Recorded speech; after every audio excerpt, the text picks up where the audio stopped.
I think Islam hates us. They have done nothing except wreak havoc and terror for our faith and our religion. When we stand up to those who oppress our communities, that Allah accepts from us that as a form of jihad. Foundations of society are fragile. We must be the shepherds of our own civilization. If anyone answers either yes or no without making necessary distinctions, both are not telling the truth. They're lying. Father, we pray that your word will become a hammer that breaks rocks into pieces. That you will raise up in this nation pulpits and prophets that will call the nation back to repentance. Will you distance yourself from those who think differently, or will you join us at the table and talk about what is really important? This is the Al-Ma'idah initiative, conversation without compromise. I remember we met during Ramadan at the dinner that was over in like Kirkland, and we just had this amazing conversation about life and war and religion and death and art and everything. And you kept apologizing to me afterwards. But actually that was the highlight of this Ramadan for me. Yeah, I can be a bit too upfront and outright with my views and how I like to live authentically. I like to live my life with the truest, most honest form I could be, and I always try to employ this thing where whatever I do or think or believe in private should also be something that I'm comfortable doing in public. So this could be a little bit of a high standards for some people, or I'm not sure if high standard is the right term, but this could be a little bit difficult because some people, like to have their own, they're not very comfortable in their own skin to just lay it all out there. Where I'm one of those people who questions everything, and I won't just accept things as they are. I have to truly believe them. And so that goes with career and religion and beliefs and yada, yada, yada. All of that. Yeah, well, being honest about who you are and what you think can be exhausting. The only thing I can think of that would be more exhausting would be lying all the time. Exactly. I don't think it's exhausting. I actually find it very comforting. I think once you come to accept who you are and really know yourself, it shouldn't be that exhausting. It should be comforting. And I think it's fun. And I think I think that if you live this way, you basically make friends or enemies quicker. That's true. And I wouldn't consider them enemies as much as maybe they consider me an enemy. I don't know. If you don't like who I am, then you're not forced to be around me. It's as simple as that. Right. So in my experience, being open, honest, and friendly, 98% of the people I interact with enjoy that. But then there's a 2% that just, ugh. But there's always going to be people who aren't happy with you. And this thing, you're not a Nutella jar. You're not supposed to make everyone happy. So there's just that. And that's just a fact of life. It's just like me with my art. I do all these, I love figurative work. And I've been in love with figurative work since I was probably 12, 13 years old. And it was just fascinating with the female body. And I remember what built upon that, and I do paint males and females. It just so happened that solo I had back in March was about the motherly figure. But I do have paintings of male figures. But just me being from Iraq and Middle Eastern and having a lot of followers and collectors and people who enjoy my art who are from the Middle East, it's such a foreign concept to them. For someone who has a Muslim background to be just so open and okay with herself and, hey, this is what I paint, and if you like it, hello. If you don't, then goodbye. And I've had to say a lot of goodbyes. My block list, don't jinx it, keeps on growing.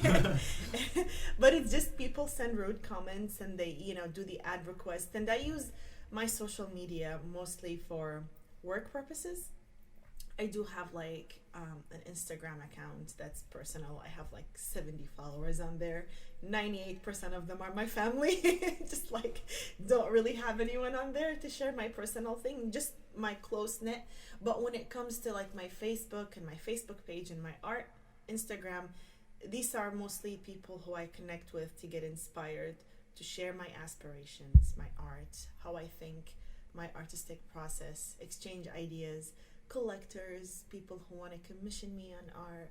It's just work. And in this day and age, as an artist, I feel like social media plays a huge part, because you get to display, you know, for example, Instagram, it's all about images, and then that's when you get to display your art and you show people what they could be obtaining to hang in their home. Now, for those who don't know your work, as a woman from the Middle East, obviously what you paint are women wearing hijabs. Or clothed people, but I have a special interest in nude. So there goes that. And I always do this argument, hey, the Pope commissioned Michelangelo to do all these nude figures and all these humans. You know, you guys need to go do your art history. And it's just funny because, you know, the first artifacts of art that are prehistoric, that before civilization existed, you know, we have Venus. And what is Venus? Venus is a small nude figure of a female. So, you know, artists had always been fascinated by God's work, by God's creation. And in a way, the artists aren't necessarily trying to recreate like a creature or like, but it's just fascinating that I can get this close in painting what God has created. And that's the figure. So when you put clothes on it, it's not much fun. Because, you know, I'm interested in the tone and the texture, and I'm interested in the craftsmanship and my ability to make it look so real, and the different kind of skins, and how life can take a toll on the human figure, and how, you know, people at different ages have different shapes and their skin changes, and there's all these so many beautiful things, anatomically speaking, that are so fascinating for an artist to explore and could be used as a medium to talk about things in life. But yet, you know, in our culture, the human figure has been hypersexualized. And I feel that's the culprit of all problems, in my opinion. So I'm actually, one thing I'm really interested in, winding back a bit, is in Iraq itself, obviously there's this amazing history of art and culture. Basically, all human civilization starts in Iraq. Yeah, cradle of civilization, that's true. Yeah, I had a Saudi friend who, when learning art in school in Jeddah, this is strict classical Islamic art is all geometric shapes and not biological forms. Would that be common? Would that be kind of common orthodoxy where you're from, or is it a little more a blend of everything in Iraq?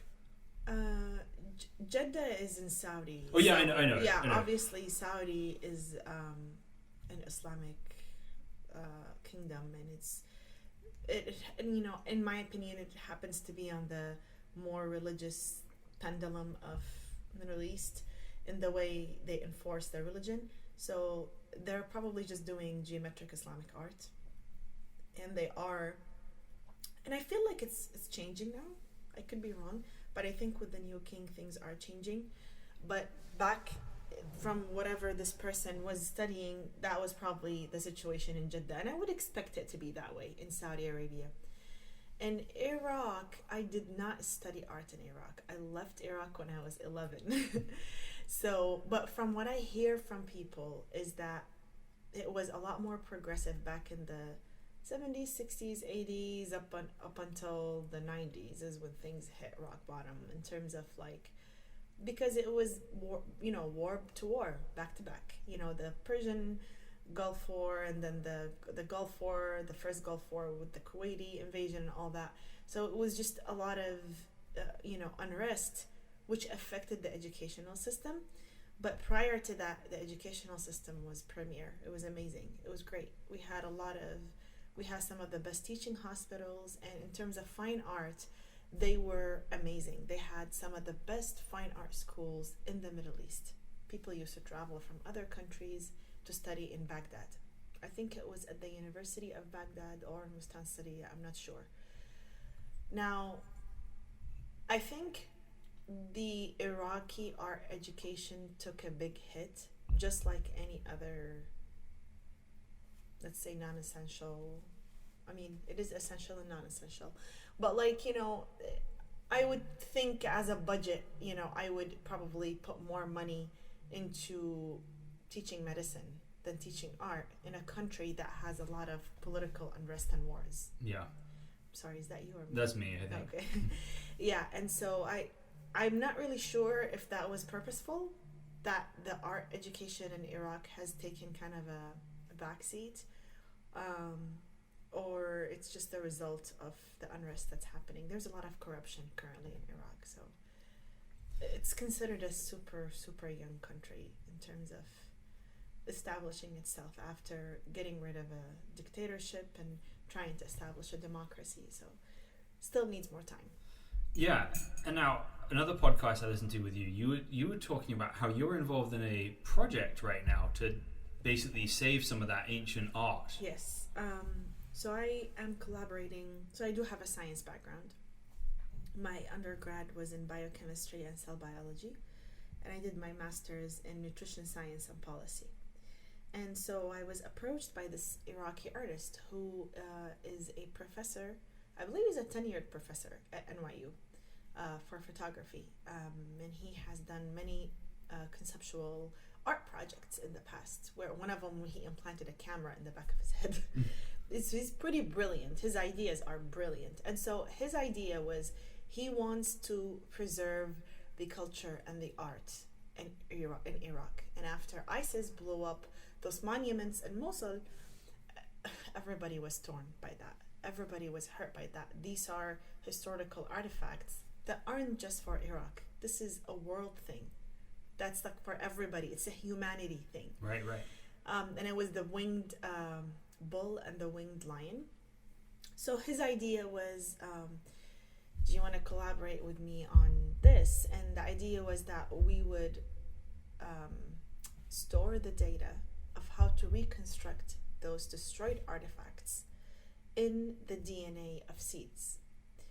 And DNA data storage is like a newest cutting edge research that, you know, Microsoft has been working with UW on it and a lot of other places, and you know, it's already been done at Harvard. Someone had documented an entire book in a small plant.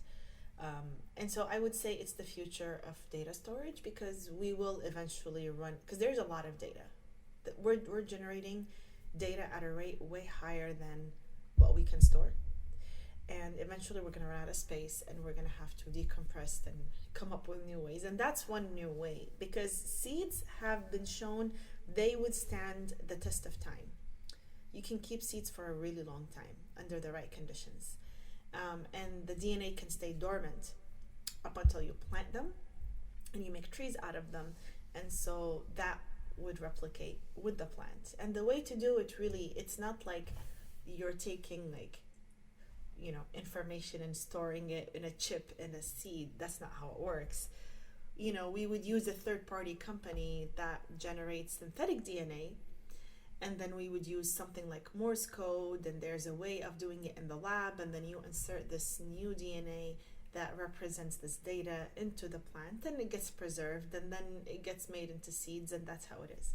But right now we're at the stage of, we're trying to connect with a lab that would help us with this project. So I helped write the proposal on how to do this experiment based on my background and in science, and as an Iraqi, and as an, you know, Iraqi American artist, and all of these things. I think that's actually really, really important, because I think a lot of the modern solutions to crises around the world are all about physical needs, you know, shelter, medicine, food. Obviously that's good. Yeah. That's all necessary. But human beings are not just those things. That I think it's going to make a huge difference for future Iraqis rebuilding the nation, that they can see art built by their ancestors and be inspired, not just, oh, we have stuff. Exactly. And I mean, this is how humanity has been ever since. I mean, since the Stone Ages, since the oldest art that we found in the caves, did people think like, oh, this is not important, I'll just hunt and do nothing else? But then there's someone else who said, hey, let me document what we're doing to show generations later. And so art really has this noble message. Art can have this noble message, and art could be misused. And art could be misused to, affect the masses and give the wrong message. And, we have all these tools, and it plays on this other part of our brain that we can't quite put our hands on.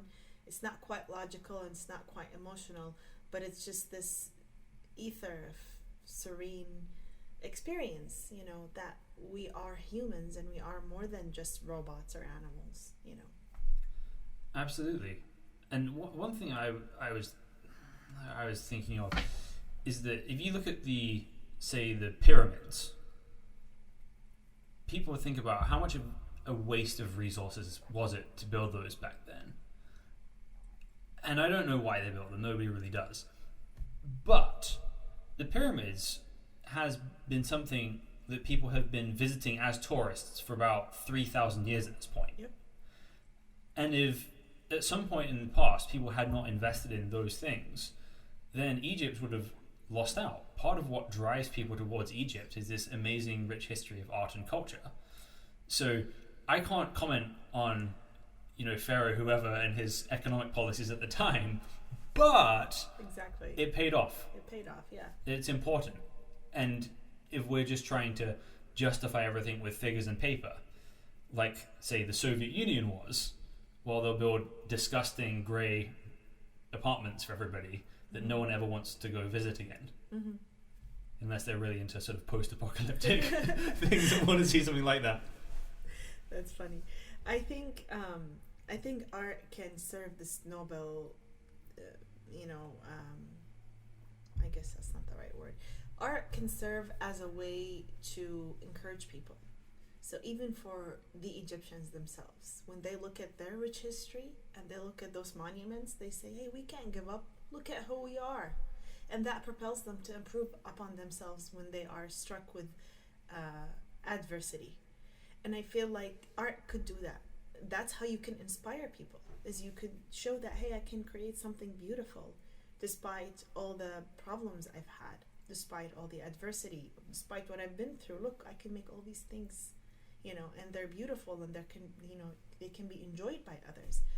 And that is one of the reasons why I like art so much, is that it has that healing effect. And it's not something that you can teach. Well, sort of, but also you kind of have to dig deep down and figure out what your talent is and channel it into art, right? So speaking of that, that's a great segue to talk about your sort of origin story, because working as a professional artist is somewhat of a miracle in and of itself. Somebody who's gone through biology training and everything you've gone through, and it's I'm going to become an artist. That does not work for most people. Yet here you are. Yet when you add in every other thing you've gone through in your life, yeah, even crazier, right? Yeah. So talk about your family. Were your family refugees from Iraq? Oh yeah, we were refugees. We immigrated back in '98, and we started from below zero. It's funny because back in Baghdad in the '90s, I come from a middle class family. My family were really well off, and we had multiple cars, in a big house, and we lived a really comfortable life. But we had to immigrate due to political issues and unrest and some problems that happened at the time. We had to leave for good. And when we left, there was no way for us to figure out what's going to happen to us, where we're going, what is our future like. So that was by itself terrifying for everyone, knowing that you're going to new countries where you don't know what's going to happen to you, and you don't even know how you're going to make a living there. And then you were comfortable back home. You have your house, your job, your cars, your neighbors. Like, this is your comfort zone, and then you're leaving all of that and starting from scratch multiple times, not one. So we first went to Jordan, and then from Jordan we went to Syria, and then from Syria we came here, all as refugees, obviously. And and I feel like, yes, it was probably the hardest here. There was the language barrier, there was the cultural barrier, there was the religious barrier, there was all these, the way of life here, it's different than back home. Back home, it's like you're in the street and you say, help, I need help, 10 people jump to help you. It's easier, more acceptable for communities to help each other. Here it's more individualistic. I feel like I can't make generalizations in the US because certain parts of the US, certain states and cities are more community involved, and some are not. So I'm not making a generalization that, nobody helps anyone in the US, but I'm saying in general, compared with the Middle East is more of a community-based thing where it's a little bit easier to navigate your way through than, especially when you come here with no language and trying to figure, like, you're used to knocking on your neighbor's door and say, hey, can I have a cup of sugar? That's like normal back home. I had never done that here in the past 21 years.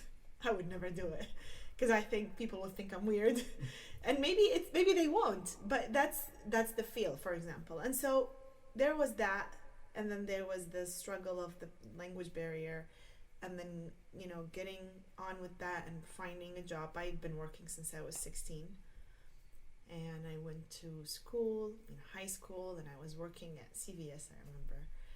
And then after that, when I was in college, I was also working throughout my college. And then fast forward later on, my mom got diagnosed with the most aggressive type of cancer. And that was really hard. That was probably the hardest experience in my life. And that's harder than going through the Gulf War and having missiles fall behind your house. That was harder than that, in my opinion.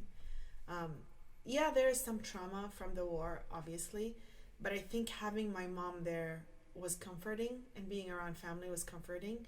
And family and my mom were the thing that always was with me my whole life. And so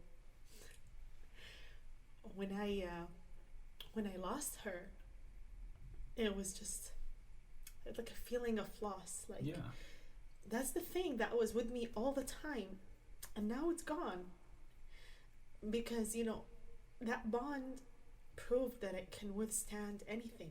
It can withstand war, it can withstand traveling through countries. But then when she's gone, it's like nothing matters anymore. Just like I lost that meaning, like that I had kind of a meaning that I wanted to accomplish with her being alive. And when I lost her, and her cancer journey was really tough. She tried every single treatment out there, and she passed away here in Seattle. After she passed away is when I was like, I can't live like this anymore. I need to change things. I need to live authentically and only live a life that I want to live and that I'm really happy with.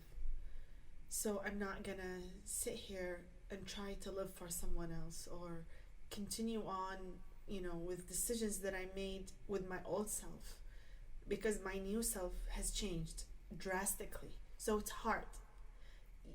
That kind of experience, as my therapist says, he said that was the hair that broke the camel's back. He said, you were resilient, you were holding on, you had all this trauma in the past, but then that was it. That did it for you. That's when you were like, nope, I can't take it anymore. And with that, there was a transformation, obviously, in everything. So when she was ill and she was dying, I was almost done with my master's. I took a break After she passed away, I went back to school. I had to finish my master's because that's what I do. I finish everything I start. And right when I finished it, and I graduated, I had a good GPA, 3.6, I think. It was good. I don't have any bad grades. I got certified in the state of Washington. And then I said, I want to be happy. Or at least I want to be doing something that I'm happy and excited about. I couldn't be around sick people because it was too traumatizing. Yeah. I couldn't work in a hospital. I can't do that. And I mean, that's what I was getting prepped for, right? As a nutritionist, to work around people with health issues. I couldn't tackle that anymore because it was too close to home to me. And many close people to me couldn't understand that. They couldn't understand that. This was difficult. And so I had, of course, family members who opposed this decision, and you just finished all this and you worked really hard, and there was no support, period. There was no support. So I kind of had to do everything myself. And I started from zero. I went back to the basics. I started taking myself back to open studio live drawing sessions where you pay like $15 and there's a model and you sketch. So I went back to that, and then I started to participate in a nonprofit gallery, and then I became a member, and then I got voted in to be on their board of directors, and that's even more involvement with nonprofit work and helping young artists or just anyone who wants to start an art career. That's a place, a safe place for them to start. And it just kept on one opportunity after the other. And when I wanted to become an artist, I've been painting and drawing since I was 3. So this was not a new idea to me. But doing it on that grand scale was the new idea. Switching from a hobby of something that I had in the corner of my room into, hey, this is my life. And I paint large paintings. They're all huge. I was just prepping myself for something big. And so that was a big movement. And I did it as a full-time job. So I didn't just, it's not really enjoyment as much as it's actual work, but it's rewarding work. Yes. Yeah. And I enjoy doing it, but I'm approaching it like a job. If that makes any sense. Oh yeah, that absolutely makes sense. And I resonate to some extent because I do have a side hustle. Oh, you do? Yeah. Yeah. So I make custom action figures. Oh yeah, you told me. I remember. Those are amazing. I saw them. Oh, thanks. Now, so there's 2 ways that happens. Either I just kind of make what I want to make and just see if people buy them. Yeah. Which is my favorite thing to do. Yeah. Other times, people will request something, agree on an amount of money. Yeah. And that one is way more stressful. Yeah. Because then when I'm just doing what I want to do, I can just do what I'm interested in. But when you're doing it, you've just got to push yourself to a higher level if it's something that you've agreed to money on. Yeah. Before. Yeah. And even this, so having conversations about ideas and people and everything. Yeah. It's something I've been doing for a long time. But doing this full time, running the Almeida initiative, I've just got to push myself in a whole different way to make it feasible and to make a living from it. Yeah, absolutely. It's and that's the nature about entrepreneurs. I think they're the only people who would love to work 80 hours a week instead of a 40-hour week, just because they want to do what they want to do, and that's the nature of entrepreneurs. I totally get it. And there's this romanticism about art that you just sit and paint, but in reality, maybe that's how I started, but in reality, no, there's like so much more. Like, I make hand embellished prints, I take commissions from people, I have to apply for shows, and I have to constantly update my website, constantly update my social media, respond to people, talk to collectors, go and remove the canvas from the wood and have to roll it up and package it and ship it internationally. There's all these other things that I end up, like, let's say my time is on 100%. I do 60% no painting and 40% painting. Yeah. This 60% is all this other work that I need to do to actually make a living out of my art. And also, you know, you have to be realistic. Like, if I didn't have a wiggle room to explore my art, I wouldn't have had. So I had a little bit of wiggle room. I was able to explore it. But, you know, let's say if I have to pay rent and if I had bills and I have a child and it's either paint or that, no, of course I will do what it is, you know, I need to do to meet my priorities and needs first before I embark on a risk, you know, a risk-taking journey. So I'm not discouraging anybody from pursuing art. That's not what I'm saying. But I'm saying be reasonable. If you're reasonable and you're a hard worker, you can eventually make that switch. That's all it is. You've got to be realistic and grounded about the amount of work and planning it's going to take to do it effectively. That's true. And you also have to be able to enjoy it. You need to find a way to enjoy what you do. You know, even as non-painting, like those other things, you need to find a way to enjoy doing them. Otherwise, it will be a drag, and then you'll find yourself back at your 9 to 5 doing something that you don't really like. So how do you make your sort of paperwork and administrative work enjoyable for yourself? I mean, I don't have a lot of administrative work. It's mostly like, for example, I enjoy recreating my hand-embellished prints. So that sometimes I end up driving around a lot, like picking up the prints, driving to buy supplies for packaging. And so with that, I listen to audiobooks. I always listen to something, lecture or an audiobook or music, and then like I just make a list and I do it. And sometimes it gets overwhelming, I'm not gonna lie to you. I was just talking to a friend this morning and I'm like, help me, I don't know, I feel lost. And he was like, okay, I recommend you read this book. That really helped me when I was feeling this way, and etc. So you have to have a support system. You have to have your tribe, people that understand you, that get you, that you know you are gonna get sound advice from. It's important to have that around you as well. We're not meant to do everything alone. And when I was feeling like I was doing things alone, I had to move out of that space. What sort of audiobooks have you been listening to? So I just downloaded Audible this morning. So okay. Actually, before that I was listening to a free audiobook on YouTube by Louise Hay. You Can Heal Your Life. I don't know if you know her. No. She has the Hay Publishing books. She works with metaphysics. Do you know Dr. Wayne Dyer? Okay. Yeah, they're a lot of like metaphysics and kind of interpersonal work, you know, and looking at how you can heal your own life and that sort of thing. Okay, that's interesting.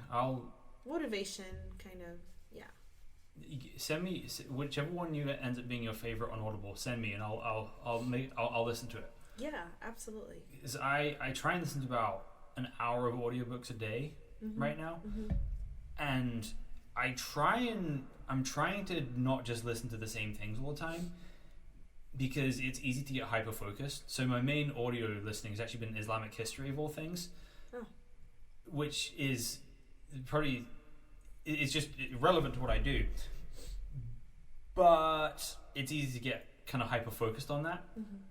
And sometimes big companies hire people from outside their discipline in order to look at a problem, because people in the discipline get so hyper focused on something that they can't think about outside of these things. Yeah. So I like to try and keep my thinking broad in what I listen to. Yeah. Otherwise it just gets... I'm always team self-improvement. So I'm always trying to find ways to help me cope and help me become more efficient at what I do. And I've been this way since I was little. This is not new. But it grew even more now, and it, you know, took a different direction. It's not just, you know, how to plan your day, but it's more like observe your emotions, observe your needs. Are you honest with yourself?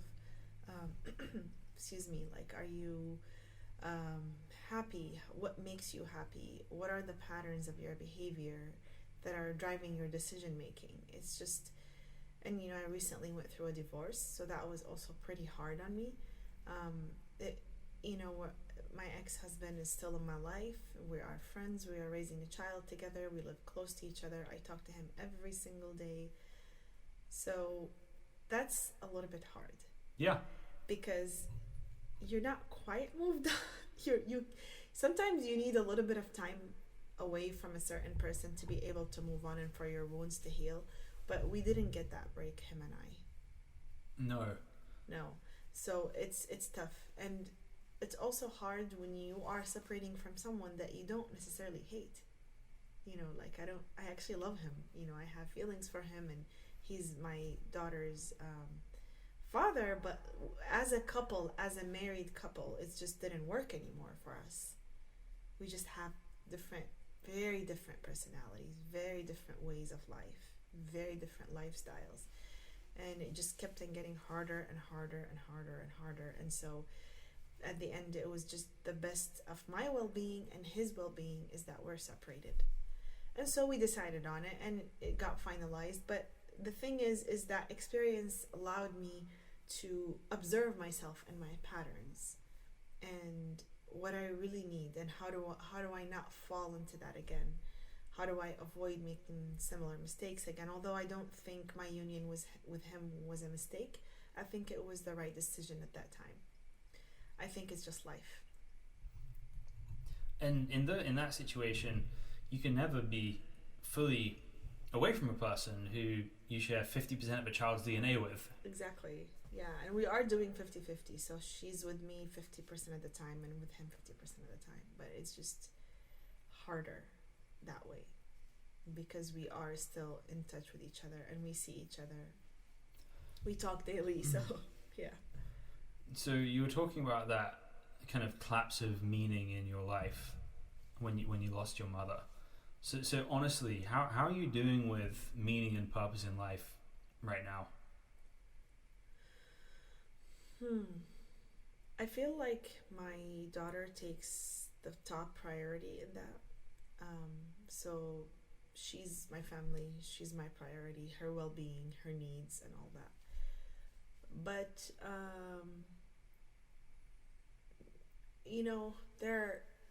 it's a pendulum, right? It swings both ways. Yeah. Don't ask me when I'm depressed. Ask me when I'm feeling happy. So right now I'm happy and I'm good. And I think eventually my art career will take off even more than it has been already right now. Right now it's good, but it's not good at the stage. I'm still considered an emerging artist. So it's not at the stage of where I can 100% depend just on my art. I still need to wait for that. So that is a work in progress. It has improved dramatically in the past 2 years. Amazing. Where I used to sell and how I sell now is just a huge difference, which is great. So going at that rate, things will get better in the future. And I think that is meaningful. I think, going through the journey to do something every day for 9 hours that I truly love is, what life should be about. Because, my idea in the past was that I would do this job 9 to 5, and then on the weekend or when I have time, I'll do art. It doesn't work like this. No. So I couldn't. So that's meaningless to me. So I could not do that anymore. Although I do love what I studied, but I think just given how traumatic my experience with losing my mom was, I cannot venture into healthcare anymore. And that's a decision that is hard for me because I do enjoy learning about those things. I do enjoy using them, just not in the conventional sense.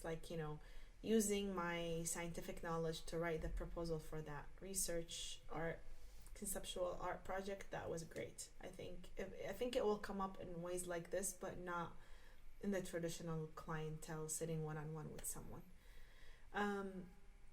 So the meaning in life is to find, a meaning to life. That's in my opinion. So you have to always be searching for the things that make your life more meaningful and satisfying.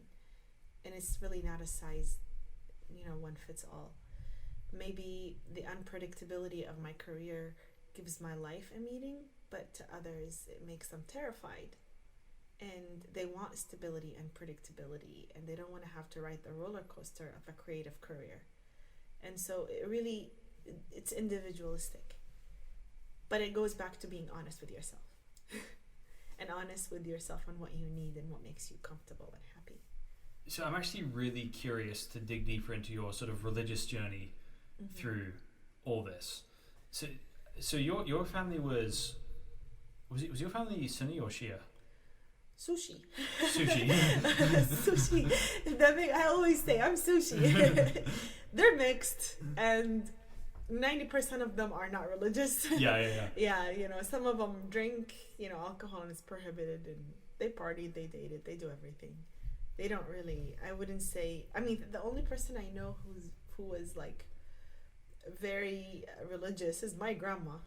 Everyone has a really religious grandma. Yeah, just my grandmother, but everyone else was pretty much fair game. They did what they want to do. Within the confined, Middle Eastern, whatever. But pretty much they all lived a pretty modern life, I would say. One of my favorite moments of this last year is I went to lunch with a Saudi family, and it was a halal restaurant. And the father's like, he's like a 60-year-old Saudi guy. Yeah. He's like, excuse me, red wine, please. and then the waiters like really awkwardly look at each other, like, okay, we'll get it. That's funny. Yeah, exactly. So it's and I feel like maybe people like that have found the same thing I found, which is like, God lives within us, and I don't think the merciful, gracious God who had created us and created this whole world, in my opinion, is going to care about little things like drinking or those like little minute details. I feel like in the grand scheme of things, God is not going to care about that, and that it's something that got corrected. I would say corrected because I think I was doing religion wrong prior to my mom's passing. So after she passed away, I was really angry at God. Whew, I was so angry. I didn't want to do anything that has to do with any religion for as long as I could. And I would say, kind of came back home a few months ago when we met. That was around the time when I was going back home. And I say going back home, meaning going back to spirituality and faith and God, and the meaning of God, and the benefits of prayer, and how to do prayer in a way that is more spiritual and not a chore. Yeah. You can easily fall into that in the Islamic world, because our religion is structured, and we have like 5 prayers a day. Each prayer is a certain number of things, and you say these certain things, and you do these. Everything is so structured. Like, you're supposed to wash. There's all these rules about being clean and pure. Like, you can't have nail polish on if you want to pray, for example. I'm like, is really God gonna care about me having, like, I'm trying to connect with God. How is nail polish going to prevent me from that? So there's these things that I just like sit and I'm just like, that is just making life harder. Like, we're modern. We live in a modern world now. Things like, by these rules, I should be a monk in a hut in a forest by myself, and I can't live like that. So once I crossed these things, once I was able to hop over these barriers that have been bred in me for years, that you're supposed to follow these certain rules, I was able to enjoy spirituality more. I was able to understand God more, and just try to be grateful every day as much as I can. When I remember, I try to be grateful. It's hard because I tend to be negative a lot. Yeah, well, it'd be easy to, considering everything you've gone through, right? Yeah, but also there's a lot of stuff that I should be grateful for, and I am grateful for, because despite what I have gone through, I had a mom who literally secured my future, and now I'm a mom, and when I look at her journey, I'm like, how did she do it?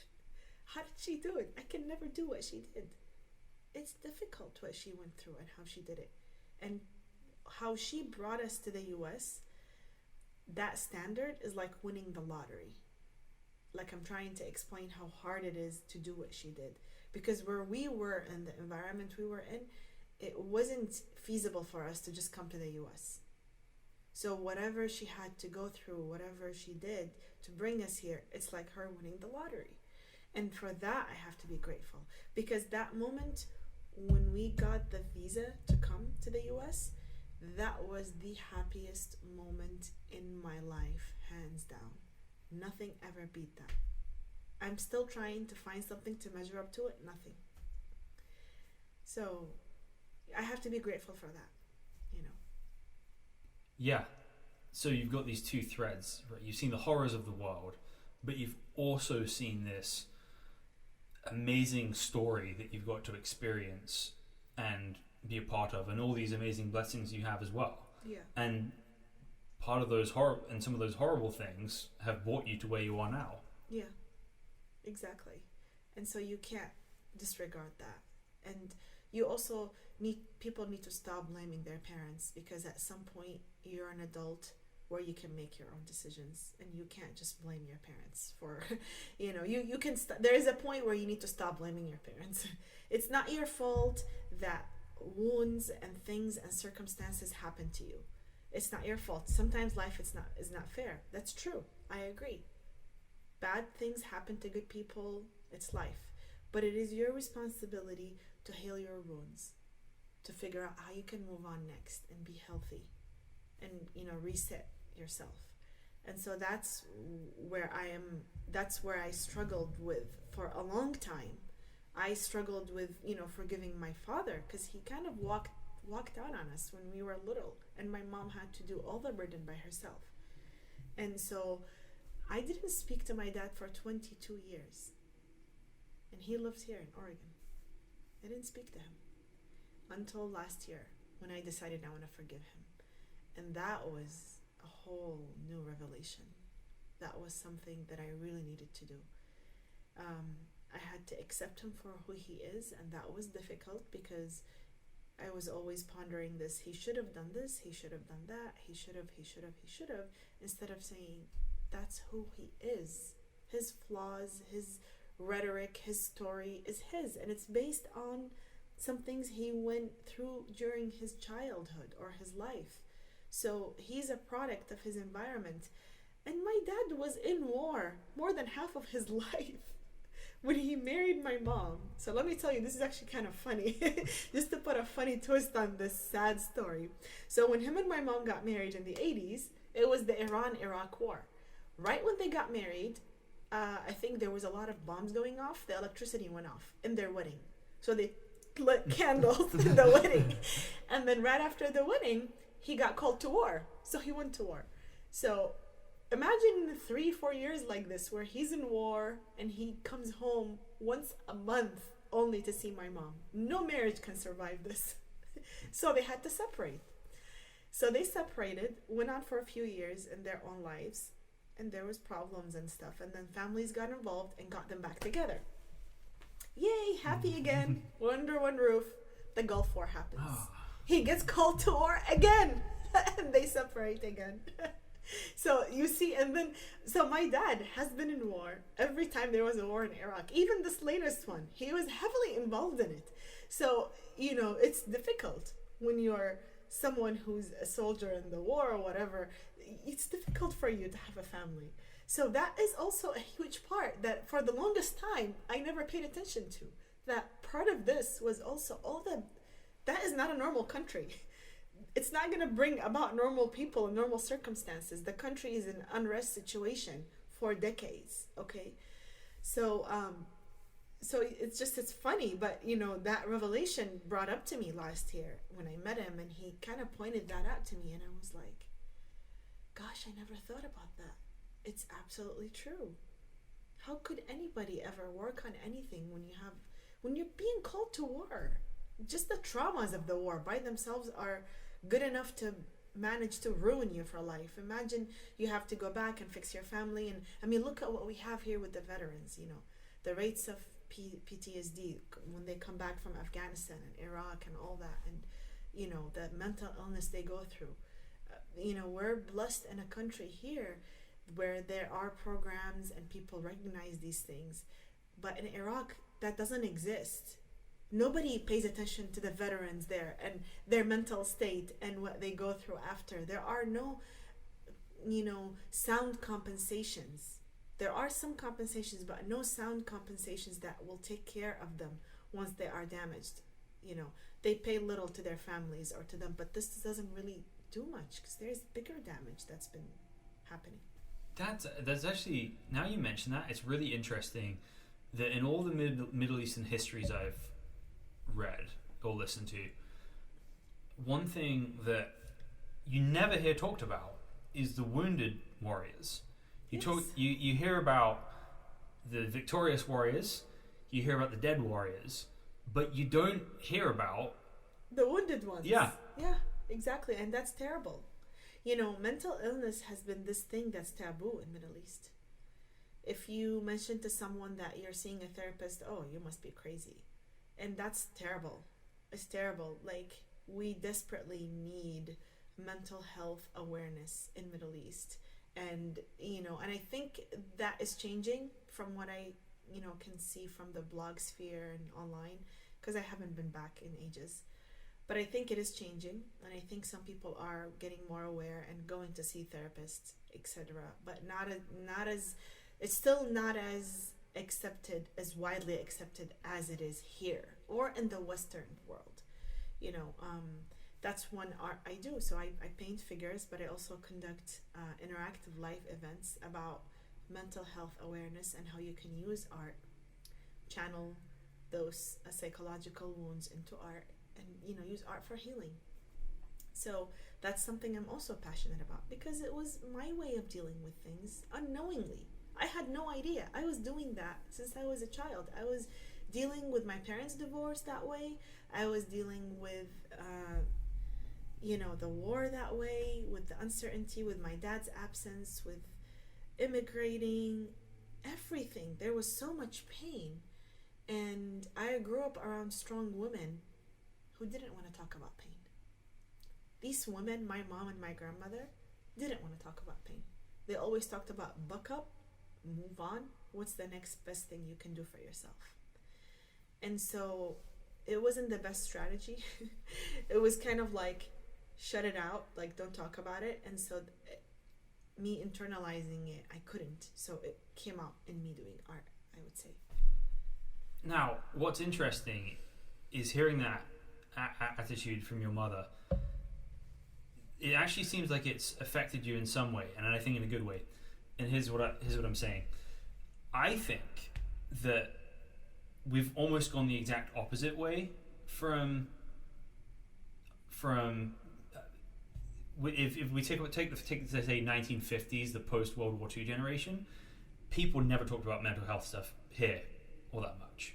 You start talking about PTSD really after Vietnam. Yeah. And I think what's broken in our culture to some extent about this is that there's almost this indefinite understanding for people to be able to get better, which I think ensures some people stay sick longer. Whereas in the past, there's this expectation where you either kind of get better and be able to live in the real world, or you just die. Mm-hmm. And I think that it sounds like for you that you've decided not to blame other people for your problems. Yeah. That you've decided that you're going to fight for your life, you're going to fight for your future. Yes. Despite everything. Yes, because at the end of the day, this is my life. I make my own decisions. And I am, I feel like, yes, I can blame certain things that are completely outside the confine, of my being. Of course. There are some, like, who am I going to blame for the war? You know what I mean? Like, that's just a matter of, that's life, But then, like, I feel like at certain point, I have to take responsibility for everything that happens in my life. And that helps me to decide what it is I need to do next, and how pragmatic and practical, and how to balance that out with what I love to do. And just getting stuck in the loop of blame and the victim. I dislike the victim mentality. I like to believe that I am stronger than that. And I would like to believe that, yes, life is unfair sometimes, but hey, I can pick myself right up and march into something great. Because I grew up seeing that with my grandmother. I grew up seeing that with my mom. They both insisted on that. So they were both women who are very strong, who controlled their own destiny, despite the usual Middle Eastern timid woman who stays back at home and lets the husband do all the deciding. They were like, nope, we're taking charge. We're gonna do the right thing for our children. And so I don't understand what the benefit is from me blaming someone else for my mistakes, or not mistakes, but for the situations in my life. What do I get out of spending energy blaming someone else? How is that going to improve my current state?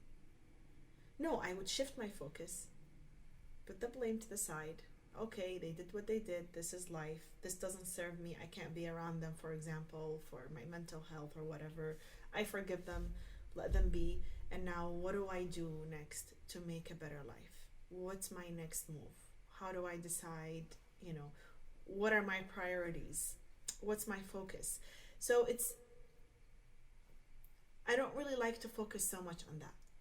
It's just negative. I did for the longest time.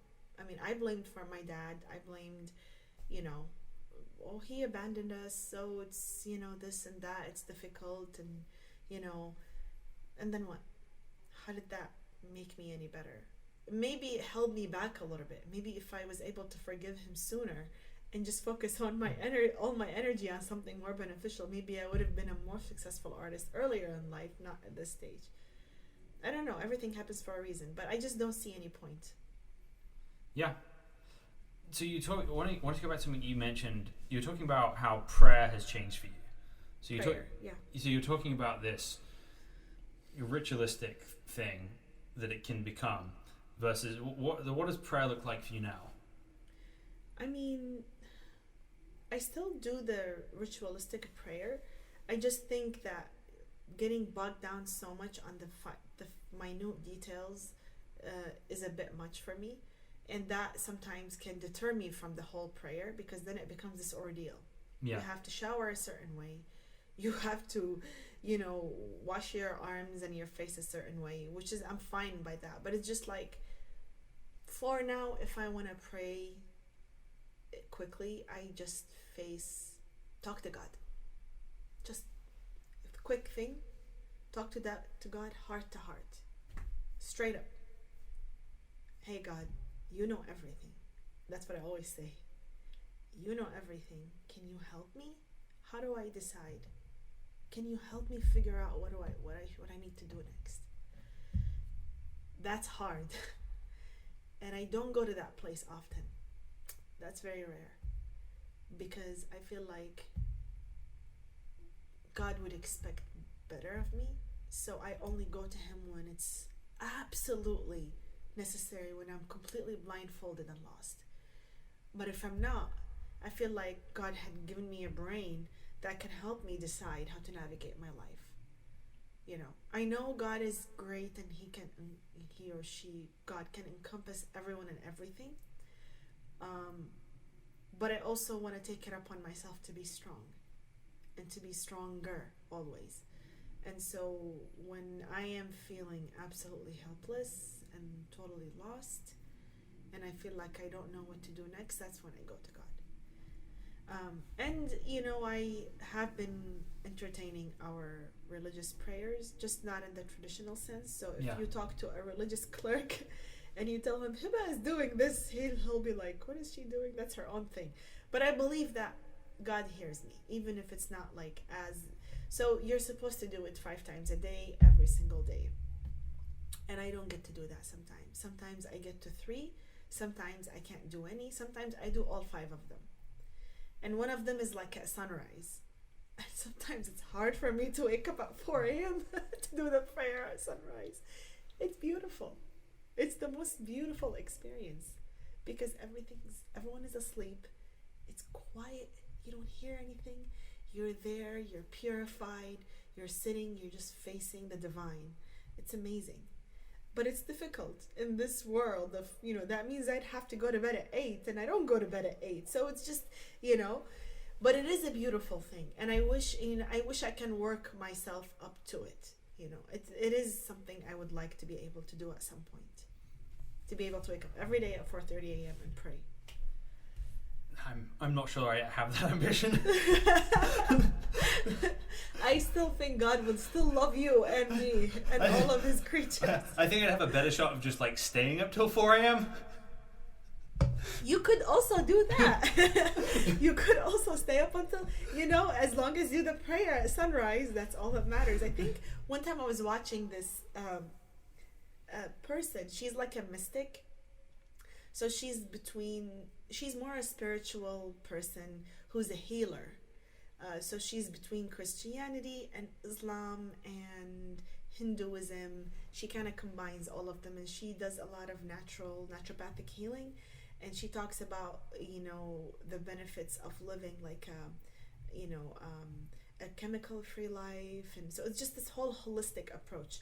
And she was talking about how the set prayer times for sunrise in the Islamic faith have to do with the earth rotation at that time, and the earth location, in correspondence with the other planets, and how that kind of energy goes through you as you pray and you kneel down and you touch your head to the ground, how that ritualistic. And so I guess there's these other things that we don't know about that could be the reason why those and I believe that there are plenty of things that I barely scratched the surface of learning about them. It actually makes sense that philosophy is in there, because the prayer times are actually originally in Zoroastrianism before they were in Islam.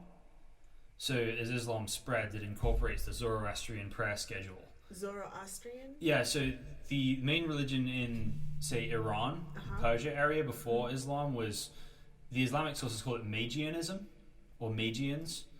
But that's a system that exists mostly in the sort of middle world before Islam, and they had the same, believe they had the same 5 daily, or maybe 3 out of 5. I've never heard of that before. Thank you for sharing. I'm gonna look that up.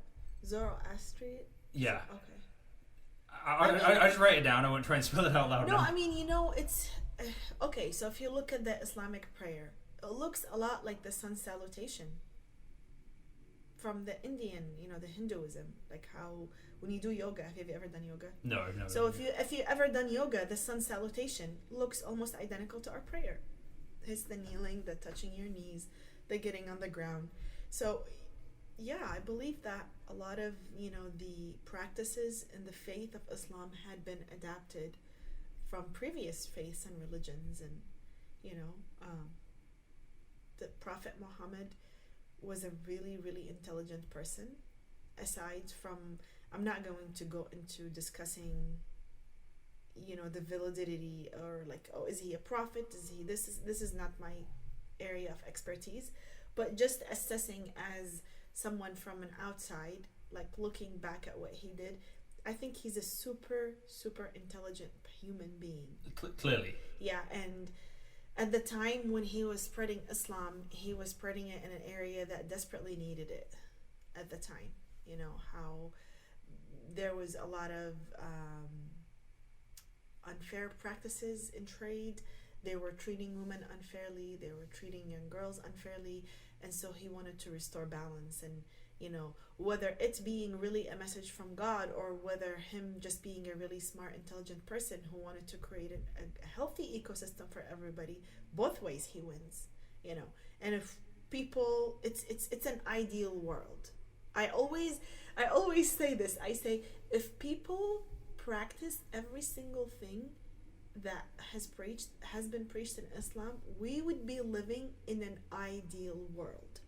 Like, don't lie, don't cheat, don't steal, keep your attention on your spouse, don't, look at others, don't this. There's all these, and if people really just follow them verbatim, then But it's hard. Human nature. This is a very high standard. Well, I think, and I think that's true with almost Yeah. any religious standard. If you That's take any true. system, try and actually apply it consistently, Yeah. probably make the world a better place. Yeah. But it's so hard to do that. It is hard, yeah. But it's good to have that system in place regardless. It's a place for people to always refer back to. Because imagine its absence. Imagine we didn't have something like Islam. Where would we be right now? You know, it was, from what I gathered, and correct me if I'm wrong, I apologize if my information is wrong, but from what I had seen is that at the time when Islam came down in that region, there was a lot of practices that were unfair, especially with trading and like loaning money and stuff like that. And I think that it did have an economical implication as well, in terms of like establishing a welfare system, because that was one of the goals of the House of Money. That's what Ahlul Bayt, which is so his grandchildren and his daughter and her husband and all those people, they're called Ahlul Bayt, the people of his home. They made it a point to live super humbly, and the money that they gathered, they gather from everybody, whatever, was used to pay for widowed women, retired people. Like, they established a retirement and a welfare system at the time, which is brilliant. It's great. And I think I could be wrong, but I think I read somewhere that somehow the welfare system was adapted from it, or other welfare systems in the world currently in our contemporary times were adapted from that welfare system that was established back in the day. It's very, very plausible. Sometimes it's difficult to figure out exactly if there's a common thread to an idea. It's hard. You know, history is written by the winners. That's one of the turnoffs me about history books. Because you were mentioning that you're reading a lot about Islamic history. While I applaud you for that, that is great. But keep in mind, history is always written by the winners. So there's always something we don't know. Yeah, there's always something being twisted. That's true. But I do think it's become less like that since this. In the ancient world, think about Persia, Babylon, the Assyrians. What you'd do at that point is you'd come along, when you conquered a city, you'd burn all their books and literature and tear down all their statues and build your own, tell your own versions of it. And I think since about 500 AD, for the last 1500 years, history has been less like that. And largely, I think it's less about the victors writing history and more about what sticks in people's popular imagination.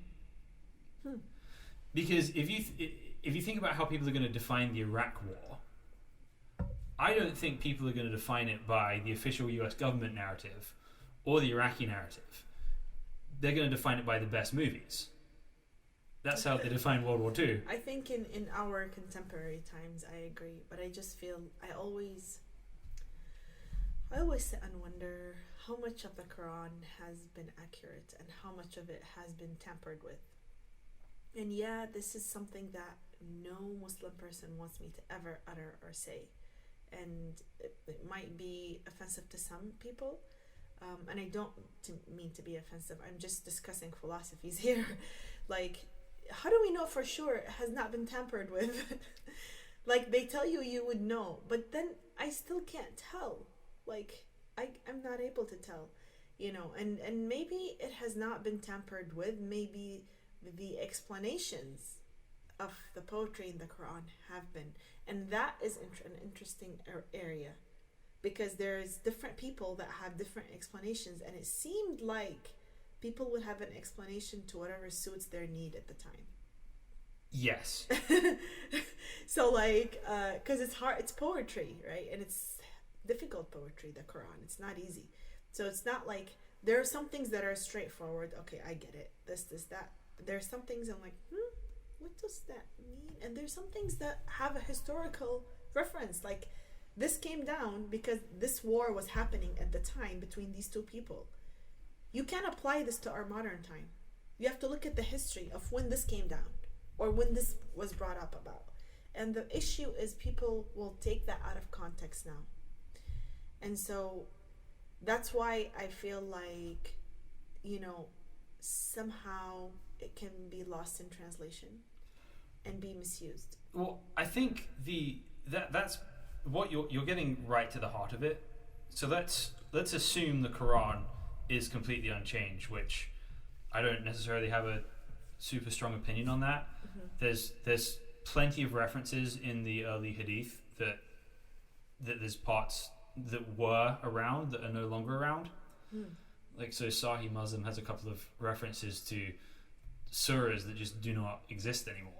Muslim? Yeah, Sahih Muslim. So that's the second largest hadith collection, which considered. I know, but there's new people, new ways of thinking, and new reformers right now who are showing us things that defy what he's saying. Yeah. So then you're like, what? It's been a lie. but even in say the earliest commentaries, even the earliest tafsir, often what they'll do is they'll put two stories next to each other and say, this surah might be a response to this, or it might be a response to this. We're not really sure. And so what happens, because the source material, the hadith and the sunnah, is so vast and hard to access, most people are just saying, no, don't worry about this. Just trust your leaders right now. Don't ask too many questions. So it's very difficult to get a good grasp of, wait, what is this actually saying? And that's actually against what Prophet Muhammad's first teaching, which is you're supposed to seek knowledge. And his metaphor was even if it was in China, because China was so far back then. Yeah. Like, you're supposed to seek knowledge. So listening blindly and accepting religion from your parents blindly is actually a mistake. Prophet Muhammad, peace upon him, would never want people to do that. He repeatedly said that. So when someone says don't question and just listen to your leaders, that person is pretty much going against what Prophet Muhammad's teaching is, basic teaching. So yeah, I don't buy that. Especially me, I'm just like, nope, I'm going to do more research. Yeah. And what's interesting is early on in the Islamic world, you had a group called the Mu'tazilites, who were this group of people who wanted to test everything. And have you heard the term ijtihad? Yeah. So that was prominent in the Islamic Golden Age, but then that gave way to this idea of taqlid, which is imitation. Taqlid, yeah. Yeah, which is all the big questions have been solved. So your job is just to find a scholar that is reliable. And in the Shia, you're talking about the Shia sect. No, I'm talking about. This is mostly in our contemporary times. What you're describing is practiced by the Shia. Is you have these scholars that you do taqlid. You pick one of them, and usually they've passed extensive, hard examinations. And so you could do that, and you can also look at all of them and make your own decision. The only thing is that if you say, I'm gonna follow this particular person, supposedly that, you're like, it's on him, not on you, if what you're doing is wrong. I don't necessarily like that way of thinking or to subscribe to it. Some people it serves them, some people they need that, for some reason. And I guess it's the less of evils. Well, I don't know. And this is not just a Middle Eastern thing. This is exactly what's going on in contemporary politics as well. You just pick a side, pick a party, and delegate all responsibility to somebody else to fix your problems for you, and not take personal responsibility. Yeah. You put a D or an R next to your name, and okay, it's lesser of two evils. I'm just going to stick with the party. I'm not going to question things myself. I'm just going to. Absolutely. Yeah, I mean, it's all diplomatic, right? And I mean, until this day, religion is somehow intertwined with politics, and even in this country. Yeah, it is. Yeah, and so we claim to not do this, but we do this here, and it is so all around the world, and most of the countries around the world, not ever, because it's in China, it's not that way. Well, I don't know what the religion of no religion, I call it. I don't know. Yeah, it is, and you're right. Yeah. And this is the thing. I don't think it's actually possible to separate religion and politics in the way people here say that we do, because politics is always going to be influenced by our worldview. Yeah. Right? By our sense of right and wrong. Right. And that is influenced by our religious beliefs. But you also have these people who don't subscribe to any religion. You have people who are atheists. Yeah, it's true, but they still have a worldview. Exactly. So why can't we derive, there are certain humanitarian aspects that I don't necessarily need a God to tell me this is wrong. I can just follow my gut. As a human being, this is wrong, for example. Like, I feel like humans should have a compass aside from the divine, that they should know what's right and wrong. So I agree, but I as a Christian, I believe that divine compass is within people because we're made in God's image. So sitting here talking to you, it's very interesting what you talked about with feeling like God doesn't really care about these small rituals, but cares about the substance of what you're doing and the way you pray. What's actually really fascinating is that the way you're describing your prayers is almost exactly how Jesus told people to pray. Mm-hmm. He says, because in his day, it's a day where people are very externally religious, but are missing the substance behind it in some ways. So he says, when you pray, don't go pray in public like the hypocrites do. They love to be seen. When you pray, go to your room in private, and your Father in heaven knows what you need before you ask it. So pray then like this. Mm-hmm. And so it's a conversational approach to God. Yeah. Because he's a Father who loves us. Yeah. So you I think, have this sense of that in you. Well, it's no surprise. I mean, have you seen the Quran?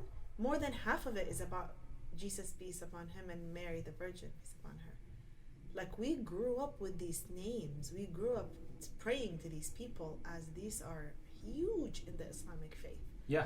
So yes, Prophet Muhammad is, of course, the leader of the Islam, and he's the prophet, but you can't disregard Jesus, you can't disregard Moses, Joseph, and especially Jesus, the peace upon him, and Mary the Virgin. They are huge in our faith. And so yeah, I think Islam have some practices that are built upon the past, and maybe they reinstated some of the things that they got lost. Because I remember one time I was at a field trip in Los Angeles. We went to this beautiful church. It's a beautiful church. It's architectural phenomenon. It's immaculate. And they had, when we walked in, they had this huge round marble water fountain. And they said, in the ancient times, the priests used to wash before prayer, much like what Muslims do now.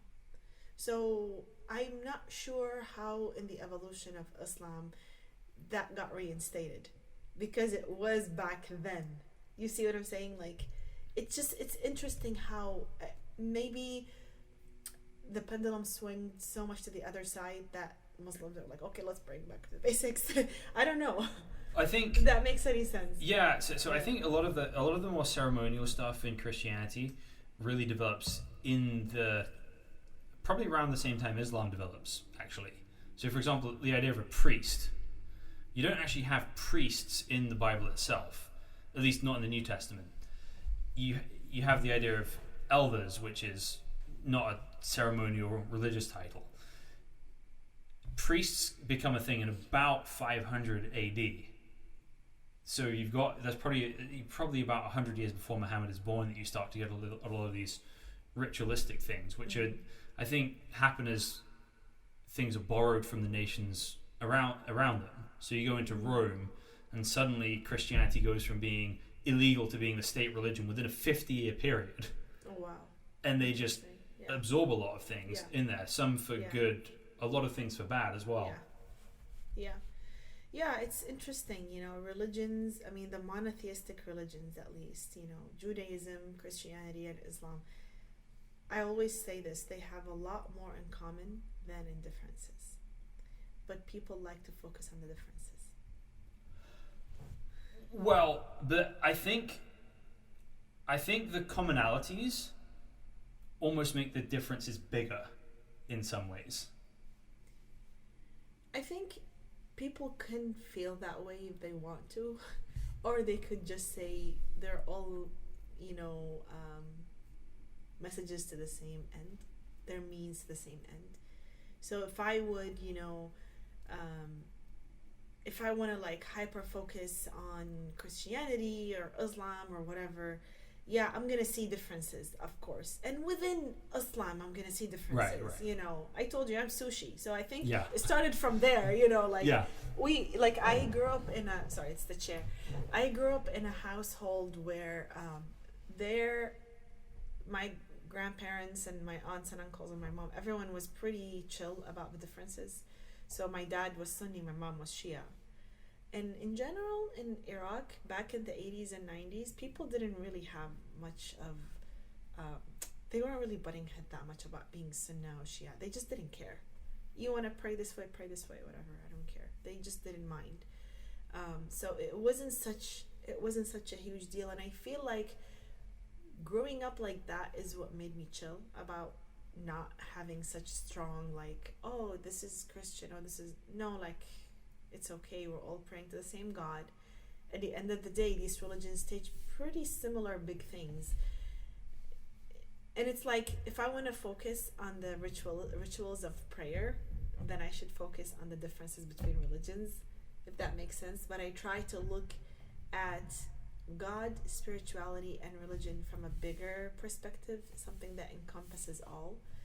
And I feel like that's probably the only way that I can navigate, is to not be so severe in my judgment about the differences.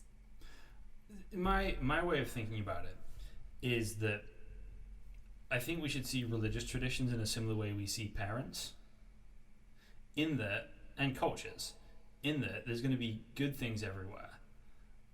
But the two mistakes people make with their parents and their cultures is by either idealizing everything or demonizing everything. Either my parents are the best people in the world and they can do nothing wrong, or they're the worst people in the world and everything in my life is their fault. I don't 100% agree with you. No? No. Because I feel like there are people who exist who can look at things with more of a perspective. Oh yeah. I'm not saying everybody does that. Yeah. I'm just saying those are the two ditches on the sides of the road to fall into. But there's people in the middle too. Yes. And there's a growing number of them too. So yes, to a certain extent, but not. I feel like there's a big body of people who are able to look at their parents or religion and say, okay, well, there's this, there's that. There are different times. We're in different times now. We can be moderate. We don't have to be extremist. We could, and I feel like that body is growing, and it goes back to the guy who was ordering a red wine at the halal place, who's Saudi, right? So this guy falls into that growing body of being more accepting and of just kind of being in the middle of things and not necessarily taking a harsh stand on alcohol, for example. I personally don't like alcohol. Never drink, never will drink. I don't like the smell of it. My reasons for not liking alcohol are not religious. They are health and rates of car accidents and issues that people deal with because of alcoholism. Yes. And how people can be predisposed to addictions, and when they consume alcohol, that feeds into it, and it's a vicious cycle. So I have like more of an ethical, philosophical view on alcohol itself. And that's the reason why I don't consume it. But in terms of religion thing, I think consuming a little bit of wine is fine. Like, I don't think God is gonna send you to hell for that. Well, and so this comes down to ultimately we need to live in a world with some rules. Absolutely. And the difficulty is discerning what are the important rules and what are the unimportant ones. Yeah. And that's so I don't think many people, I won't say any, I don't think many people deliberately go making religious rules to try and make people's lives more difficult. No, it's not like that, I think it's more like sometimes politically, certain political agendas will misuse religion. or use religion to further their causes. And people who are in politics are not religious figures. Well, that depends on your attitude towards religion. I still stand by saying people in politics are not religious figures. I agree with you. Yeah. But that is not traditional Sunni orthodoxy either. Because you've got... I'm not Sunni. Okay, sushi. I'm sushi, remember? This is true. I'm not anything. True. Let's just say I am a child of this universe. Yeah. I'm not, well, I mean, I am Muslim. I do admit that I am Muslim, and I'm proud to be Muslim. But I don't subscribe to Sunni or Shia or none of that. I'm just straight up Muslim. I'm a human being. I love everybody. I just don't really care about these details. But I know what you're saying, and I have a lot of opinions about that. I think sometimes it's outdated when the political, when the government is like, I'm gonna not talk about Saudi. I'm gonna talk about Iraq. Yeah. Okay. I think Iraq needs nothing with religion. Like, I think the government has to be, what do you call that? Sectarian? Secular. Like, sorry, the religion need, like the government needs to be secular. No religious involvement whatsoever. Nothing from religious figures. And I think that would solve a lot of Iraq's problems, because what's happening is having religious influence means having religious influence from countries that are ruled by religion in the region. And so we're losing what the whole point of having a nation to itself, Iraq. Like, it's losing itself because of that. And I don't really want to give opinions about other countries because I'm not very familiar with them, but I am familiar with the country I was born in to a certain extent. I'm not an expert in the contemporary politics. I couldn't tell you who's who right now. But generally, from, speaking and looking at the corruption levels and stuff, I think governments should be secular. I think religion should stay religion, and the government should stay government, and they need to be completely secular, not have any religious involvement in it. Because religion can play on emotions. And when it comes to the well-being of everybody, and when it comes to making decisions that are most important for the country as a whole, it needs to be dealt with more pragmatic and less on, for example, this is what Jesus wants you to do.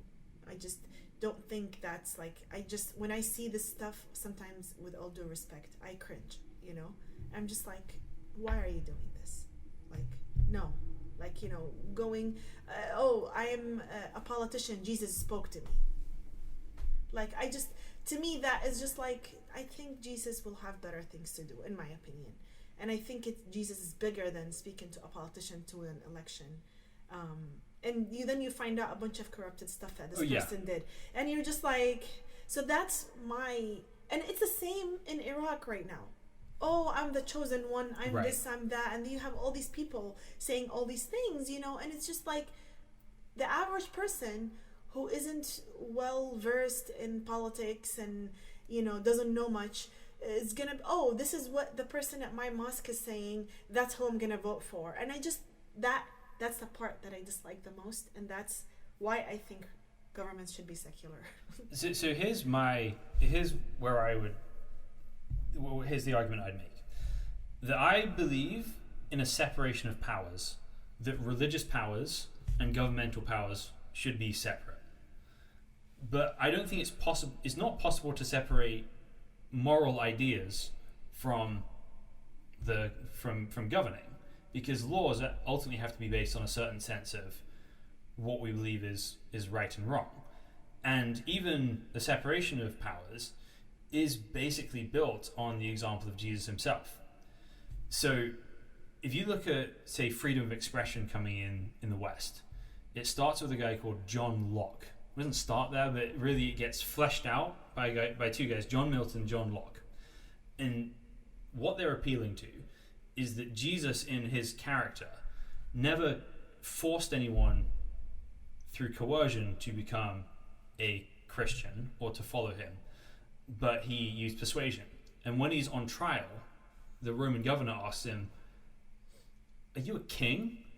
And Jesus says, "My kingdom is not of this world.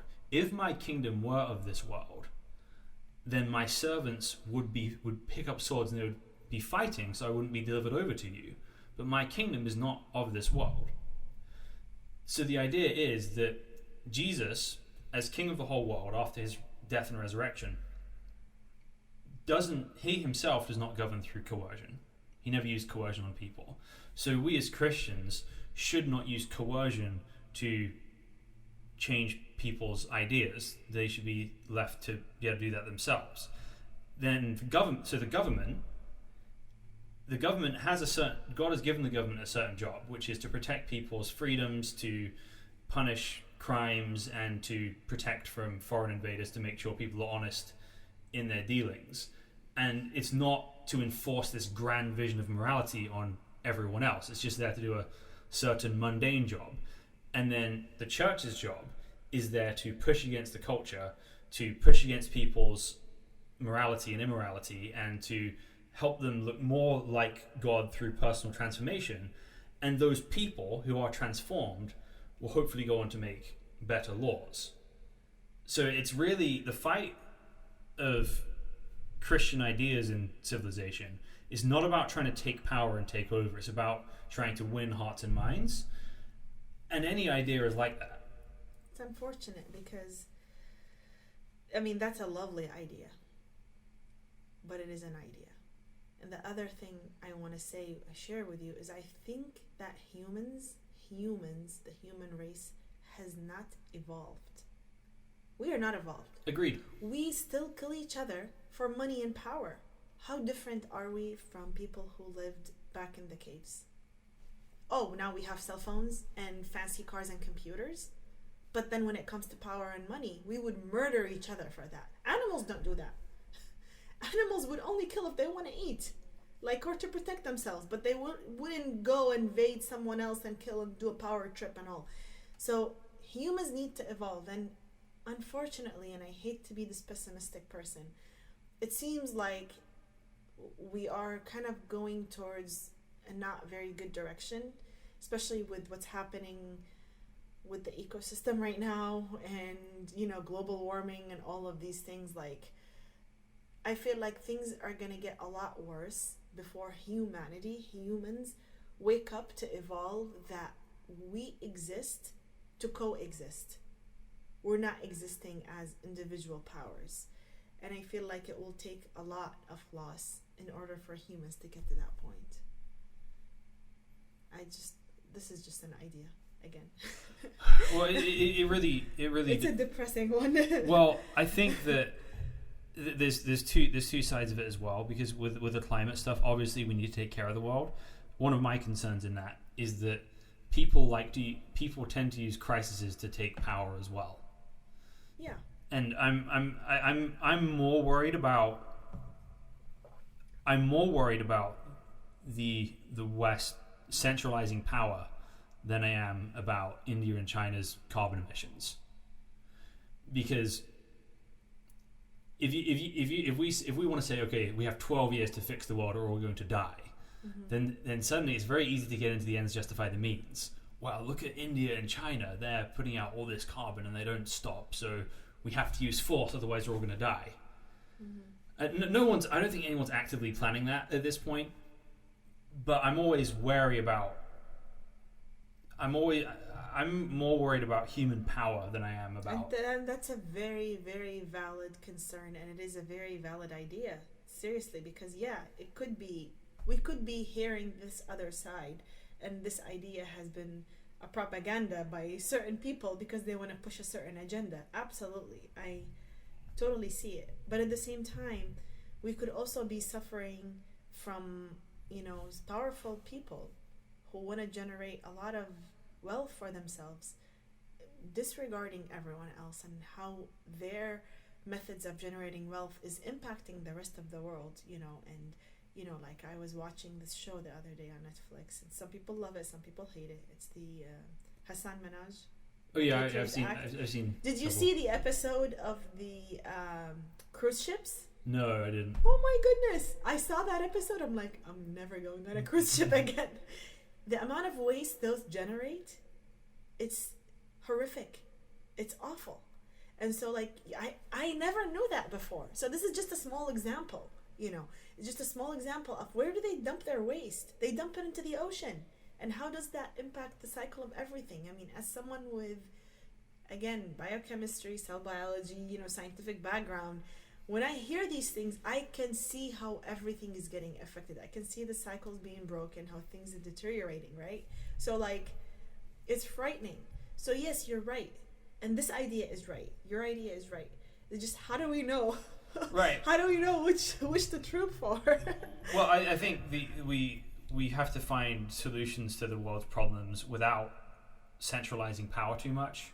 Absolutely. That we have to move through persuasion and not through coercion, because the thing is, whatever power you give to your friend, you should never give power to your friends who you don't want in the hands of your enemies. Exactly. And that's because you're right. I don't think people evolve. I think human nature is fixed. I think individual people can get better, but I don't think we collectively get better unless individuals are improving themselves.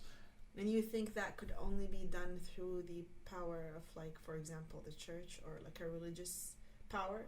So that's why you think, you know, we should have like a government power and a religious power that can help people improve, so we can reach that instead of us collectively? Well, I think the religious power is inevitable. And I think you have to recognize what it's good for and what it's not good for. In the religion and ideology being a powerful force in the world is inevitable. But you need some restraints that if everybody, let's say everybody in America becomes, say we get a 95% Mormon majority in America tomorrow. Mm-hmm. And then you start wanting to enforce Mormon ideas on a wide scale. You've got to have an idea of, okay, where do we stop actually pushing people from a legal perspective?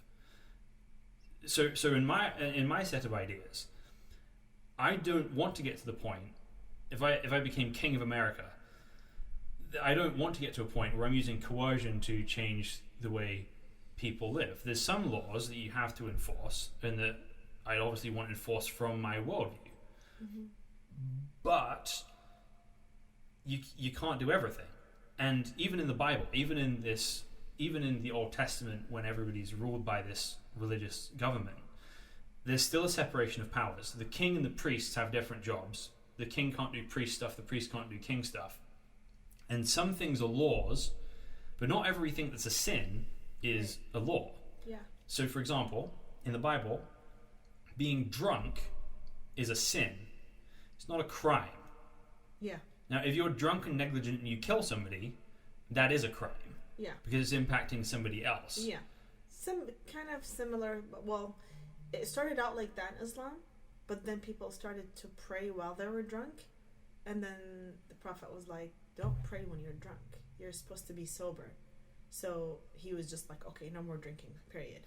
Because he tried to get people to like, okay, you can drink. But then when people took it far, they were like not behaving like, you know, like everything has its time. Yeah, there's actually a crazy story about that. So one of the early caliphs, one of their governors of, I believe it was of Damascus, mm-hmm. got so drunk that he walked into the mosque and threw up. Oh my gosh. And the guy wouldn't remove him. Yeah. So this led to this popular revolt against this guy. So Aisha, one of Muhammad's wives, she took off her sandals and she threw it at the caliph because he wasn't doing enough, and it just this whole uproar over it. So any ideology is going to have some impact on law. So if you have a 98% atheist mentality, they're going to have to decide. They're going to have their own view of what right is, what wrong is, and they're going to have to decide what do we enforce by law and what do we not enforce by law.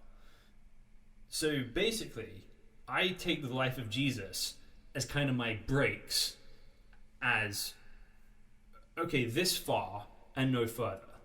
That we want a country where you need ample representation in court, that you can't just prosecute someone off hearsay, you can't murder people, that if somebody is raped, that should be a capital crime, these sorts of things.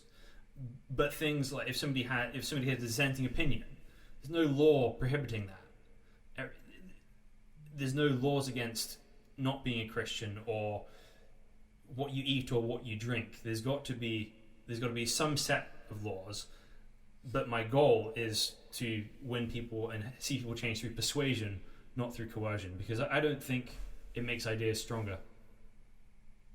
Absolutely. I mean, I don't think anything would be successful in the long run if it's force. Never. It's just like back to the example of the parents. If your parents persuade you into certain things, how would the longevity of your decision is versus them coercing you into certain thing? You'll probably do it temporarily to please them, and then once you can do things on your own, you'll revert back to your own ways. And this applies to people as well. Yes. So I totally agree with you. It's a really difficult, thing to give 100% opinion on, especially for me. I feel like I know so little. Like I know stuff, but I still don't know enough. In my opinion, religion should always be this spiritual temple that people choose to go to get back in touch with themselves and pray, and kind of the idea of the Hinduism practice of meditation and how you practice religion by it's more like it's there for you to go, but it's not necessarily it's not so enforced in a way that it needs to be in everything we do. And I'm not really sure if they do that in India or not. Depends. Hinduism is almost like 100 different religions under a single banner. But this contemporary shallow idea of mine of Hinduism, I'm not gonna say I have a deep understanding of it. I really don't. But like this, shallow opinion I have of Hinduism is this this temple that I go to whenever I need some guidance and to be in touch with my inner being, and to pray. But I don't necessarily want this to be involved in politics and in decision making and in my mortgage and what I mean. Like I feel like those things should be based on social studies, things that are based on the welfare of everyone. Maybe we can take concepts and ideas from religion, but not necessarily have religious power in the government. So that's where I am in terms of, I'm not sure that religion needs to have power, as I feel like it should be powerful on its own. No, I agree. Terms of people like it's so powerful that I am going to devote 2 days today in the temple. I think that's powerful. That it's taken two hours out of my time to go there and just do that. So that's the power, but not necessarily have like money and banks and be able to make decisions for people about that. That is where I'm just like not sure about it, because I feel like in the contemporary times, religion has been misused by politicians, and has been misused in leading people into directions and doing things that they shouldn't be doing. So I agree, and I think that's largely the responsibility of people. In the Bible, we're all expected to understand what right and wrong is ourselves, and to be able to hold our leaders to those accounts. And as much as you can separate religious leadership from politics, which I think you should, you can't really separate ethical ideas. So for example, right, let's talk about, say, refugees as an example here. Now, in a Hindu, so the idea that all people are equal for example, is something that does not exist in Hinduism. They have a caste system, and helping somebody in an unfortunate situation can actually be bad karma for you, because if you're reincarnated, it's actually slowing down their process of ascending the ladder, because of the... Yeah, like I said, I know nothing about the actual Hinduism. The only thing I know is this shallow idea of going to a temple and praying and doing meditation. So yeah, sorry, go ahead. So for me, my religious beliefs have drastically pushed me in the ways I interact with the world. Mm-hmm. So you and I sitting across on this table, as a kid growing up in Britain after 9/11, mm-hmm. I just remember this feeling of righteous satisfaction of seeing British and US troops invade Iraq. Mm-hmm. I thought that was the right thing to do. I thought that was the best thing. But what's Iraq has to do with 9/11? Nothing. No, nothing. That's the question. That's the question that I was pondering the whole time. I'm like, okay, the people that were involved are not Iraqi, so why are they going to Iraq? But like, I was just always pondering that. Like, I had the most puzzled look on my face when I found out they were gonna do that, and my friends were laughing. I'm like, makes no sense. So yeah. So what pushed me is this biblical idea: is that everyone is made in the image of God. That people from one nation are not better from people from another nation. All of us have unique dignity, value, and worth. And then another thing that pushed me is that I think it's very easy to idealize this idea of empire, that Western governments or any righteous governments or whatever going into another place, getting rid of the bad leaders, putting in good leaders, everything's happy. Yeah, that always works. And so that was probably my default assumption about the world, is that you can just go and do that. But did you know, for example, that Saddam back in the day was on good terms with the US? I've learned that since. But you see, that's the funny part that people don't know, is that you're only a bad leader when you don't agree with us. Oh yeah. But you're a good leader and our friend as long as you say yes to everything. So it's just, there's really no morality. Like he called America before he invaded Kuwait. He called to checks like, what do you guys think? And they're like, we have no opinion on this. And it's like, okay. And so it's all messed up. So, but the thing that pushed me is the Bible's view of what a human being is, and how we should interact with other nations as well. That I see that the Bible does not like empires, but it wants people to live in their own, to govern themselves, to be free to explore their own ideas, and to be governed through persuasions as well. And that people in the Middle East were not my ideological enemies, but they were image bearers of God, that I couldn't just put in this other category. Mm-hmm. And then as far as how that interacts with national borders and refugees, well, there's a great deal in the Bible about how you're supposed to take care of foreigners among you. There's a great deal of that, and I'm not. I think it's complicated. I think that depends on the system you have. It's difficult to. You can't fix every problem. Like violating international laws, though, is not cool. No, it is not. So whatever happened last year around, between June and July, and the whole ordeal about all these kids being put in a detention center at the border, separating from their parents, that was just like, I was just like, what is happening? Why are we experiencing this here?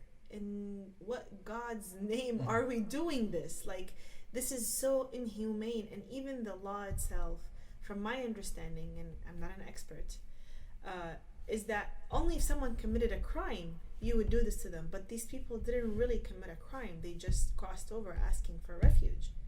What are you going to benefit from separating a child who's few months old from their mom?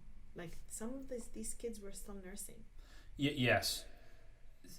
And now, to be fair, while the situation has been appalling in some ways, there are also some legitimate concerns as well. And here's the rationale. that I remember. Have you ever been to? I was in China, and you see street kids, and in India too, and they usually all work for somebody. Okay. And one problem there is at the border, and while this is clumsily applied against people it doesn't deserve to be applied to, there's legitimately human trafficking stuff that goes on. So people want to bring kids over, want to get over the border more easily, and to sell them for sex slavery. Okay, I mean, I get that, but there were a lot of cases where it's clear that the parents are being separated from their children. Yes. Like the Honduran man who committed suicide in the cell because, well, he didn't speak the language. They didn't bring a translator. He didn't understand what's happening. No one explained to him. Took his kid and his wife from him away. He got angry. He wrestled with them. They put him in a solitary confinement. He doesn't know what's happening. He hung himself. And this person had endured so much. Nobody puts their kids in the ocean unless the water is safer than the land. This is coming from an immigrant who had to leave her own country. Yet we came here legally. We didn't cross any borders illegally. Everything was legal. But, it was hard for us to leave our comfort zone. And for people to leave whatever they're leaving has to be worse than what they're going to go through. So I think, I have a very strong opinion about that. This is why I painted that painting. Yeah. The one I really don't care, do you? Because, the first lady decided to wear that jacket and go visit the detention camp that has all these house children right around all that crazy stuff, which I thought it was in very poor taste.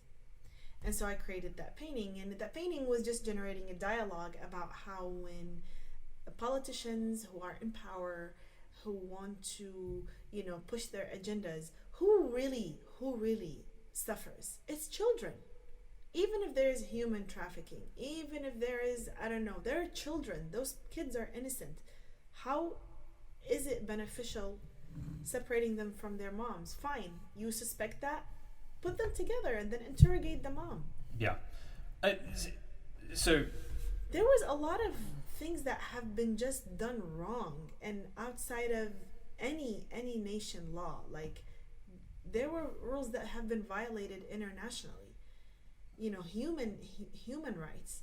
So I'm sorry, that is just super close to home for me. Yeah. I have a very strong opinion about that particular incident. In this regard, I'm a mom. Yeah. And I cannot imagine what it's like if, I remember my own experience coming as an immigrant, and I choke at the possibility that right when I set foot in this country, they take my mom away from me. Yeah. I couldn't bear the thought of her dying when I'm a 30-something-year-old. How would that translate when I'm 11 or 10? So, that was my only safety net. And then imagining that happened to a lot of children. Not only that, those children are being displaced in foster homes, and some of them, they couldn't be traced back to their parents. Like the chaos that came after that. Yes. Any way we can do things which avoid children being put in foster care is going to be a win, because foster care is not a good parent to anybody. What I'd be in favor of is you'd basically build this. I think we need to do more as a culture to welcome immigrants. So the way it'd work out immigration in this country, and I'm not campaigning for anything, it's just something I think about sometimes, is I'd basically have a network of employers, communities, people willing to help. Yeah. And then who can help provide housing, jobs, education. I think this country is rich enough to have a system in place for this particular problem. Like, a few years ago, I was reading this article that was written by a politician, and she was suggesting the system of people would travel here on a contract for jobs and then go back. They can come here as, lawnmowers and house cleaners or whatever, but it's like a contract. They travel here, they work, and they go back. There are so many things you can do to prevent this. Yeah. It's just not much attention has been given to it. And if it's a real problem and you don't want this influx, there are other ways to put. This is a rich country. We can afford to put a system down for this border. So I would try and desystematize it, and I think that's the problem. Because I think we try and get the central government to fix everything is inevitably deadlocked. Why? It shouldn't be. It shouldn't be. There should be systems in place, and there should be professionals in place too. So I'd want a system of non-profits and volunteers who can say, hey, we can take 20 people, or we can take 100 people, we can take 2 people, we can take 1 person. I was under the understanding that this did happen to a certain extent. Sometimes, yeah. And I feel like sometimes some of the volunteers who got involved, and it's like, you know, those volunteers who wanted to patrol the border and would beat people up who are trying to cross, like, I think that's unnecessary. Oh yeah, absolutely. Yeah, so that's why I don't like the volunteer idea. Because sometimes I wonder why these people are trying to volunteer. Like, is this, you know, just someone who's just angry at brown people who wants to be at the border and beat them up as they were trying to cross? I mean, but you can have the same problem in law enforcement too, right? You can have somebody go into politics, or but there is a system, right? So like, if there is a system and there is a manager and there's people above me, there are certain ways of doing things. That's why we have rules. There's less likely of my prejudice to be affecting the system, of someone who basically I can do whatever I want and no one can hold me liable because I am not working for you. You know, I'm not working for you, so I could do whatever I want. Like, you know, the stories I heard about children being molested in those detention camps, like that kind of stuff. Like, that stuff will literally keep me up at night. Like, if I was a parent and my child, I don't know what's happening to them, what do I do? What do I do if this happened to them?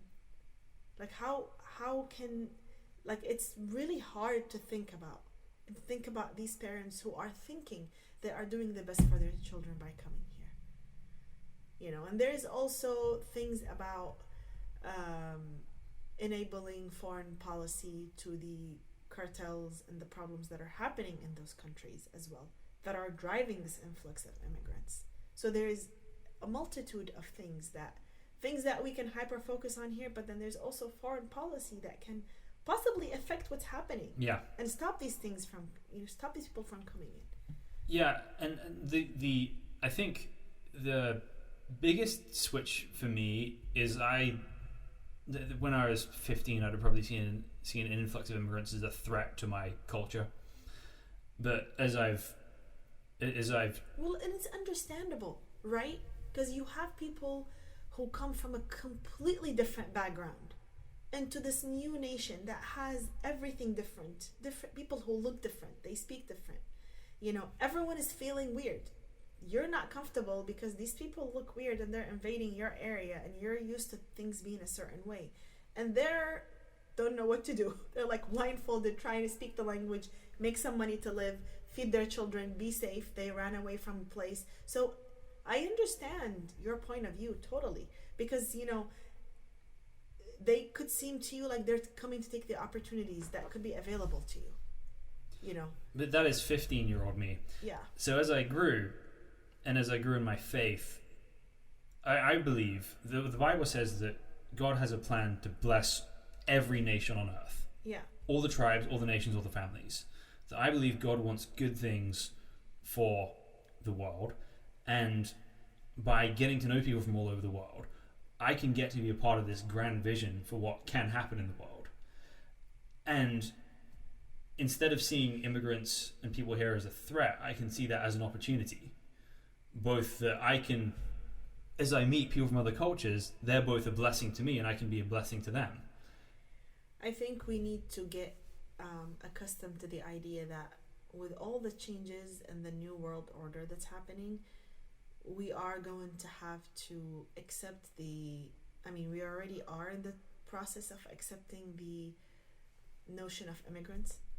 Yes. You know, it started to happen from before and now it's happening even more. So this is a contemporary phenomena that we have now, being an immigrant or a refugee.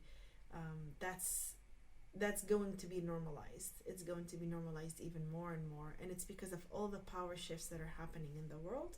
because of the Arab Spring, Yeah. because of everything that's happened. And, you know, who's to say which government didn't have anything to do with what government that pushed these people to move away? I mean, you know, sometimes governments who accept refugees, let's say from a certain nation, from nation X, they make this nation X pay for it. Yeah. So people who are coming here are getting paid for by their government. But the people who live in this country don't know that. They think they're just coming to take money and opportunities from them. So there is a lot of misconceptions and things that people in the modern times know and not know. But I think the immigrant and refugee phenomena is something that's going to be normalized, and it is part of the fabric of the world right now. It's even more of like, you know, accepting gay people, accepting this, and then accepting immigrants. Like, you gotta accept everyone and coexist.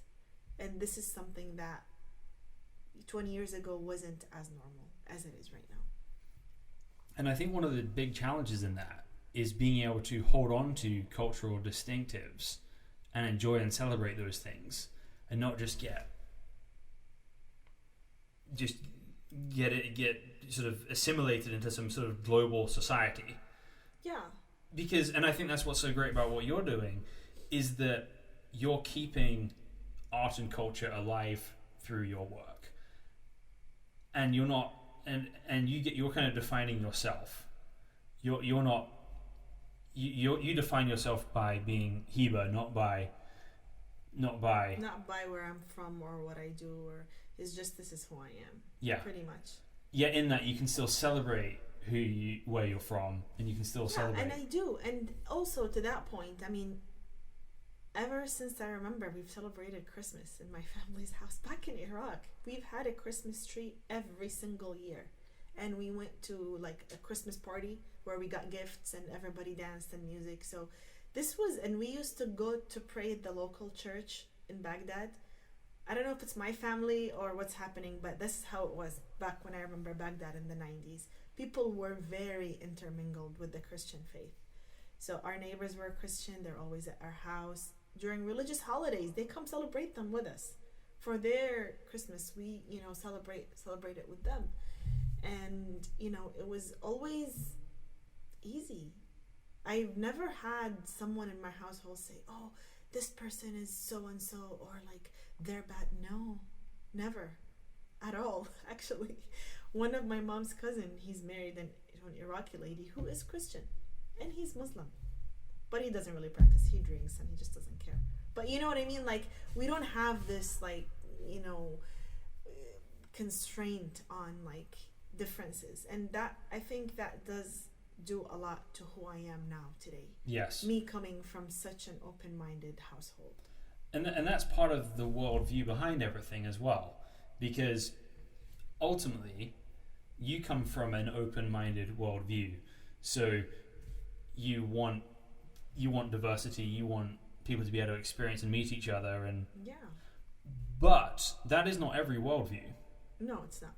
And so, worldview and religion, while there's maybe no particular religion that defines that for you, rather it's your kind of family background, it's still your worldview, and everybody's worldview is going to determine the kind of things they want in policy. So So somebody could say, I believe in the separation of church and state, and everyone's like, yeah, good. The president could get up tomorrow and say, I believe in the separation of state and morality. And we might be like, yeah, we know. But you can't separate the laws you make from what you believe the moral system should be. I think it's time for us to develop a moral system that stands by itself, that doesn't necessarily have to follow a certain religion.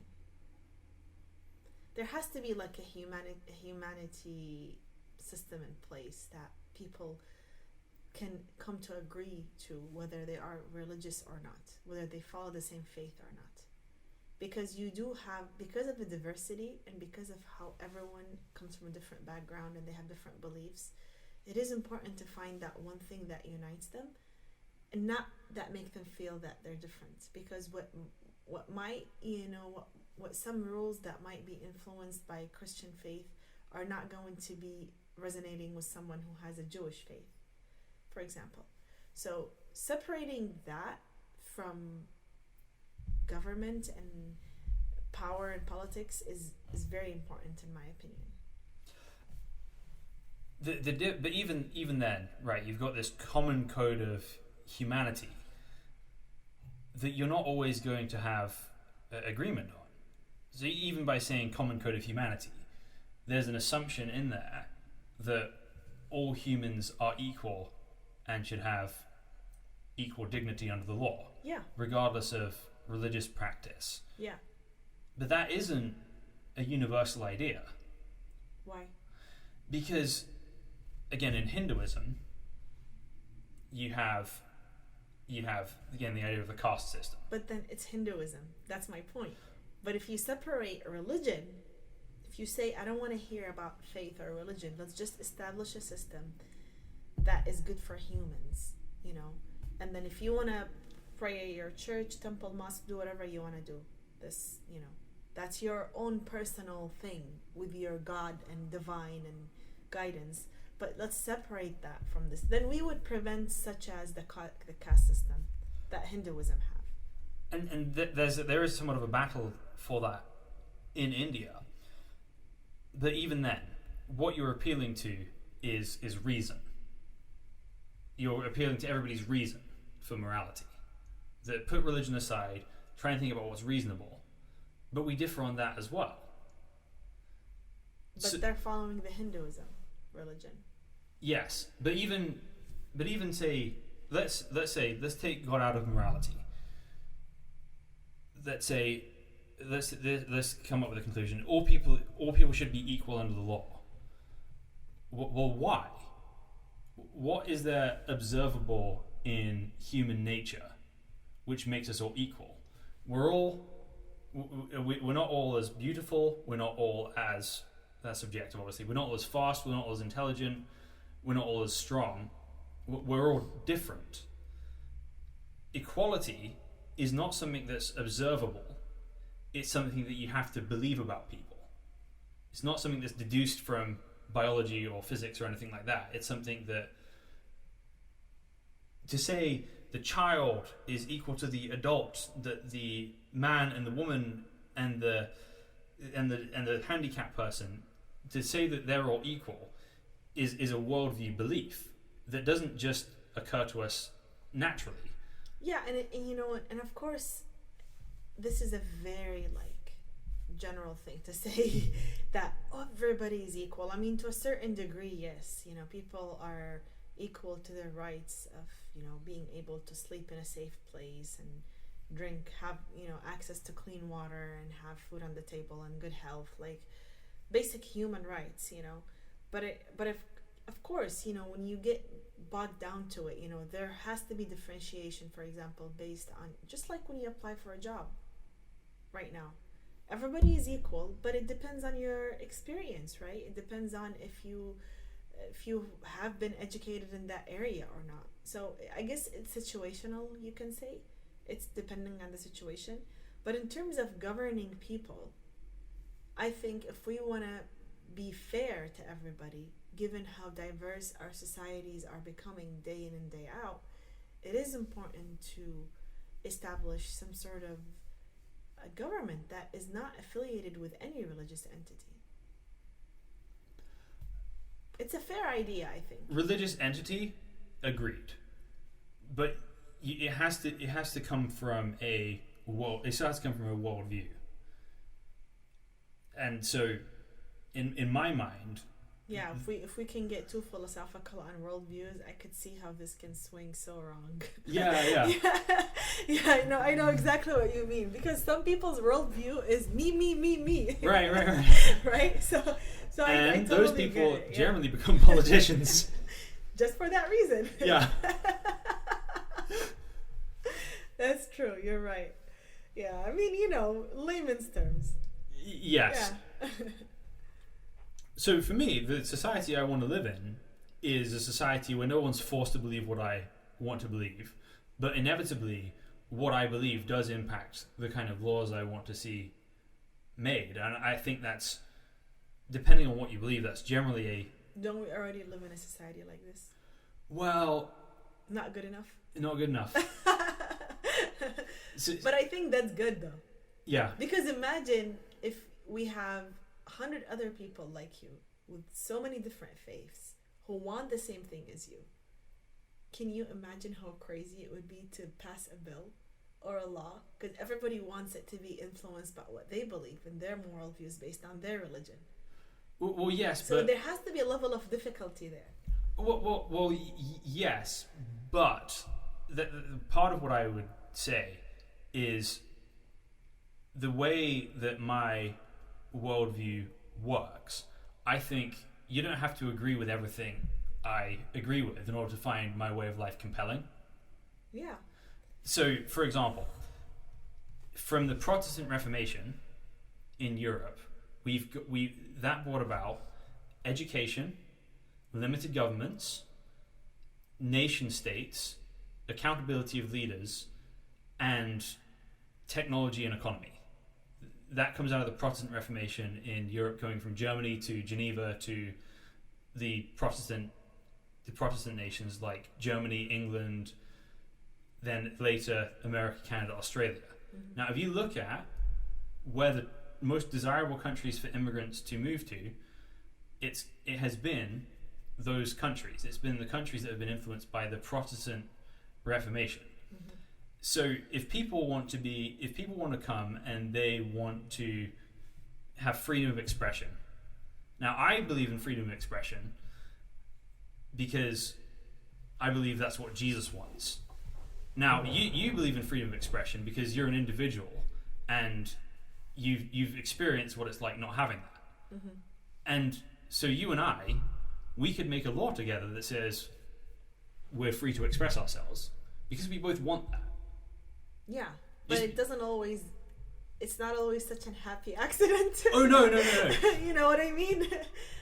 Yeah, like this works, right? But then there are other folks who will just, go right against what you want because of their own faith and what they believe their Jesus.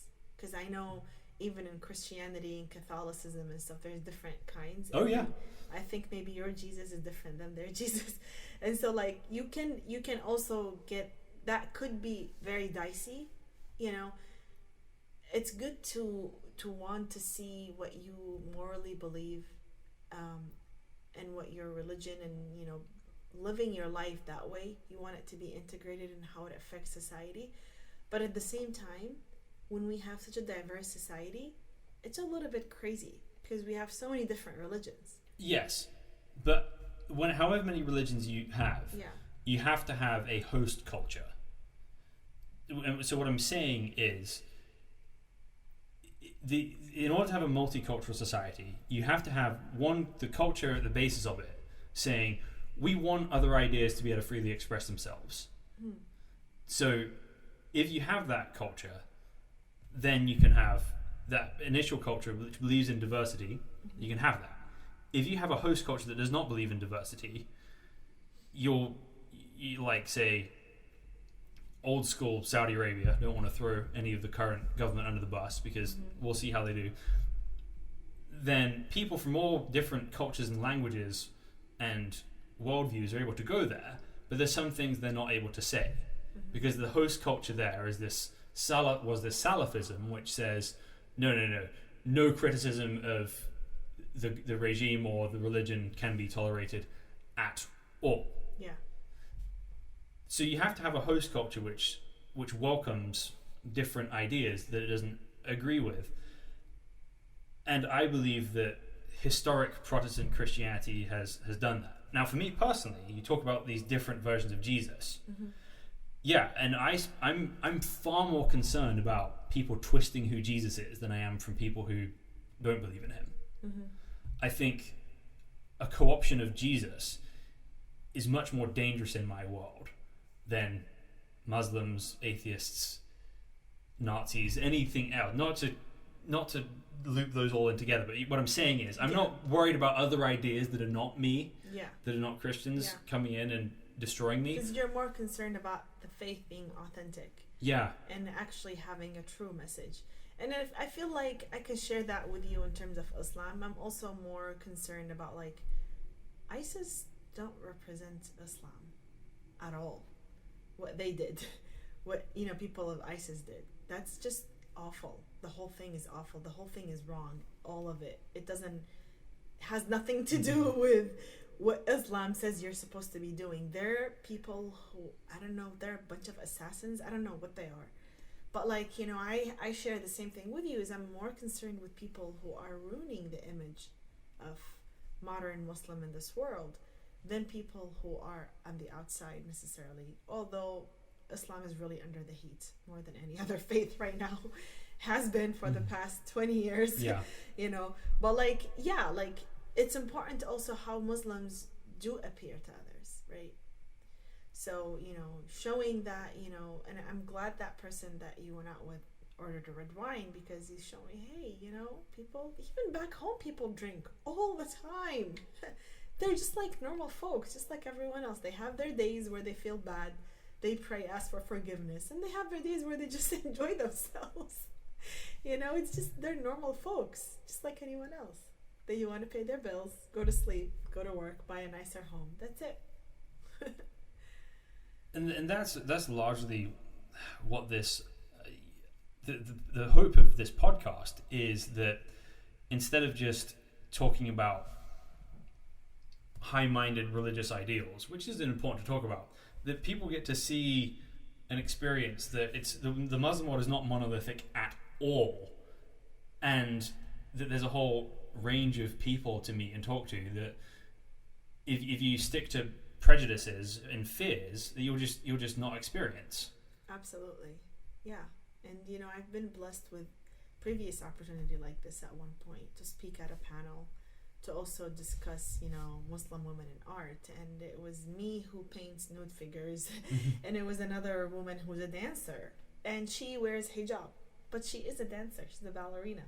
And there's another woman who sings, and a lesbian couple who are Muslim, and they are in the film industry. So there's just so many different kinds of people, and this is our contemporary world. There's diversity, and there are, you can say, reformative ideas of how Islam and religion, it's supposed to evolve. I think a successful religion or faith should be able to somehow evolve with changing times, where people can still go back to it and find peace with it. So the one thing, I'm actually writing an appendix for a book right now about Reformation and the Muslim world. And when people talk about Reformation in the Muslim world, they're usually calling for a different thing than what happened in medieval Europe, because I'd actually make the slightly ridiculous sounding the argument that religious literalism is what transformed Europe into the modern age, not progressivism in religion. And here's why. In about 300 AD, there's this school called the Alexandrian School in Egypt, which basically says the things in the Bible are metaphors, primarily. They're allegories, which means that you can't understand them unless you're taught them properly by a church leader. Now, if that's true, then there's no point you reading the Bible yourself, because you can't even understand it if you do. So once all power is in the hands of leaders, then they can say whatever the hell they want to say, sometimes earnestly, sometimes with bad motives, but you no longer have the ability to test your leaders. Right. So what the Reformation is this idea that actually God has spoken in his word, and we have the ability to test everything people do by what God himself has said. So they started, and that coincided with the printing press. So the Bible was translated into the common people's language and spread everywhere, which led to enormous literacy rates in Europe, and that led to the sort of democratization of Europe as well. Because if everybody's educated, and I as the individual am capable of understanding who God is, what He has to say to me, what He has to say to the world, then I have a standard by which I can hold my leaders to. And but if I'm in a religious position where, well, I have to be a religious scholar to be able to understand this, then I'm captive to whatever the scholars tell me. And this can happen in secularism as well, because it's, instead of morality, it becomes about education. Well, I'm not educated enough to understand what justice is, what's going to help, what's not going to help. I'm not educated enough to understand borders or foreign wars or anything. So I've just got to leave it to the experts. So what you need is a widespread belief in personal responsibility and how that impacts the government. And that's what believing in the Bible did to Europe. And I think it can still do that today. Interesting. I've never heard this before, but I like it. I mean, I feel like that's the responsibility of religion, right? Yeah. That's what God intended for it to do in the first place, is to make you a better human being so you can have better impact on your society and build a better ecosystem around you. And it's just, sometimes it can swing the other way because of the politicians, and they want to further their agendas. Yes. Yeah. But also it has the ability to transform that, because what we believe a leader should be is actually really important. Mm-hmm. So if you think about Europe before Jesus, not that Jesus was European, that sounds stupid saying that, but if you think about sort of Europe at the time of the Roman Empire, mm-hmm. the ideal hero is Alexander the Great. Right. So the Greeks invented democracy and hated it. Mm-hmm. Because it killed Socrates. So Plato said, let's not do democracy. We want philosopher kings, the ultimate political leader, the ultimate religious leader, the ultimate military leader. Plato trained Aristotle. Aristotle was the personal mentor of Alexander the Great, who went and became this philosopher king. Mm-hmm.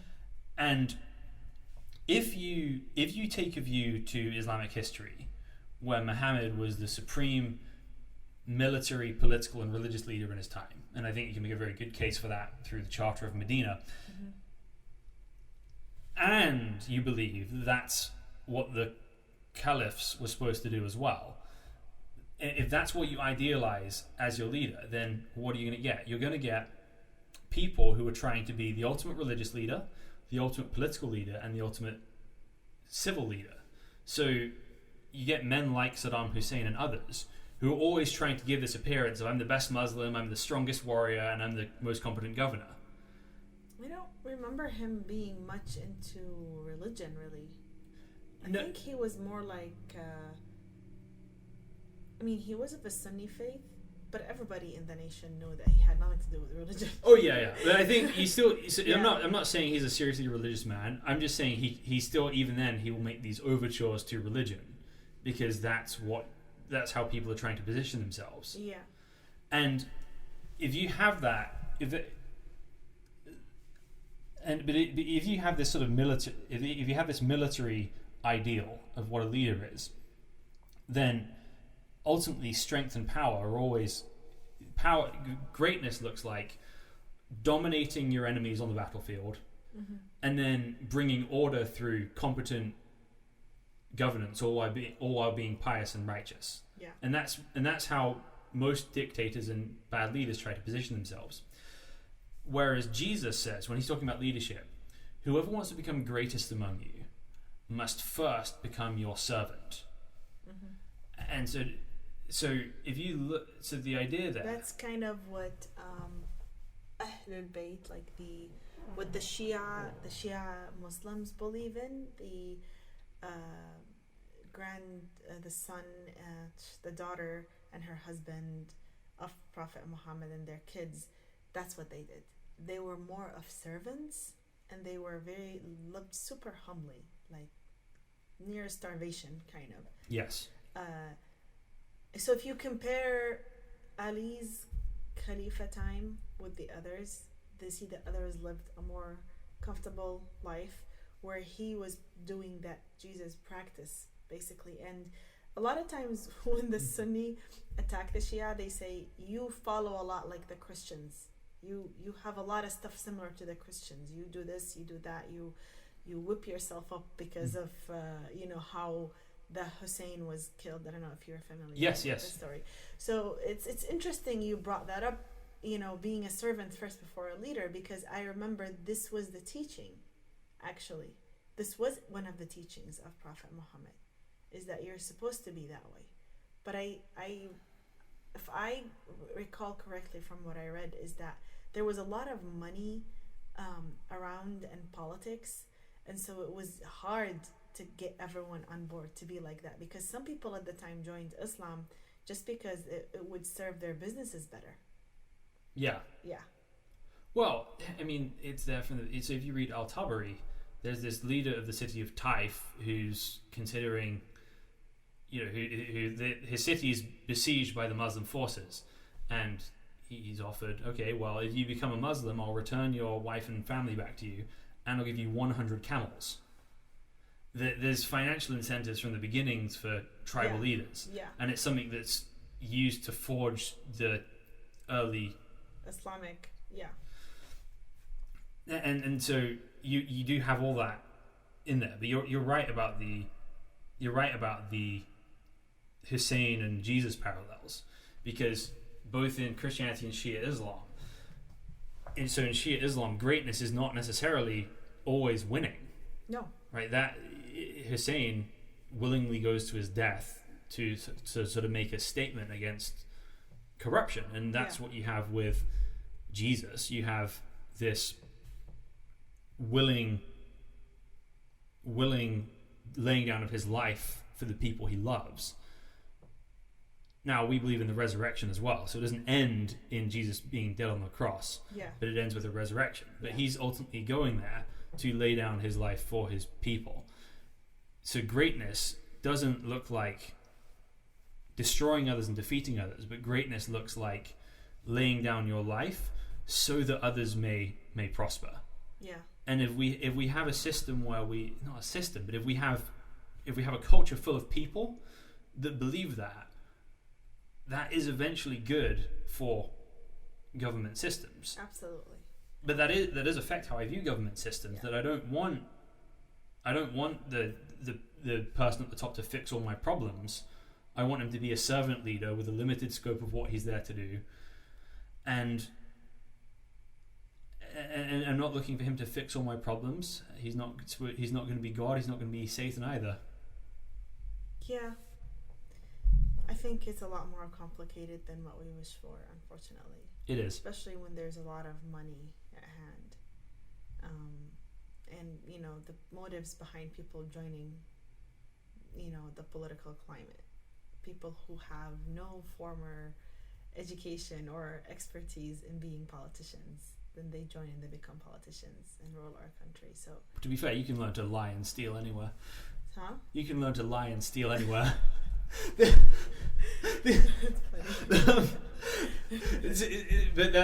really, that's where my worldview comes into it. That I have a very low bar expectations of what people at the top are going to fix, but I have the opportunity right now to live differently. It's easy to want lofty things from society. Okay, society should take care of immigrants. Okay, well, what about your life? Do you have any friends who are from different countries? Do you have? Absolutely, yeah. We all have a duty to do what we can within our means and give back somehow. Absolutely, yeah. Volunteering, being nicer to people who are newcomers, offering advice. Sometimes just offering advice. Some people, they just are desperate for, what do I do in this situation? And you just give them. And they're like, oh, thank you. I've never heard this before. Sometimes just small things like that can help. Absolutely. So, yeah, I agree with you. Helping newcomers navigate the freaking parking ticket system here. Oh, my goodness. Yeah, I know. It's so brutal. It is brutal. I didn't really get any tickets. I mean, I've lived in Seattle for 10 years, and I've never gotten tickets other than just parking tickets. I think I'm probably at about 2 a year at this point. Oh my gosh. But I actually managed to successfully... I had one that I paid that the system did not think that I paid. So I had like this long argument with collections. Oh my goodness. But then I managed to prove that I'd paid it. Oh, and they all had to swallow their pride and be like, "Oh, you actually did pay this." And they took it off. Yeah, it was so satisfying. So rewarding. And I did not have to call the collections guy back. But I'm like, hey, guess what? You remember how you thought I was lying? Oh my gosh, that's so funny. Well, this was really nice. Thank you so much for having me. Well, thank you for coming. I will have to do this again sometime. You've been really fun to talk to. I feel like I could talk to you for like 4 days straight about stuff. I know, me too. This was a lot of fun. Thanks a lot. Well, thanks. And where can people, before we go, where can people find your art? On my website, www.hibajameel.com. HIBAJAMEEL.com. Okay, thanks. And we'll link in the descriptions. Yeah. So people can find you that way. And my social media as well. Yes, I'll link to all that. I'll send it to you. Yeah. Well, thank you so much. Thank you so much for being on the show today, and thank you guys for listening to the Almeida Initiative podcast. We'll be back next week with another episode.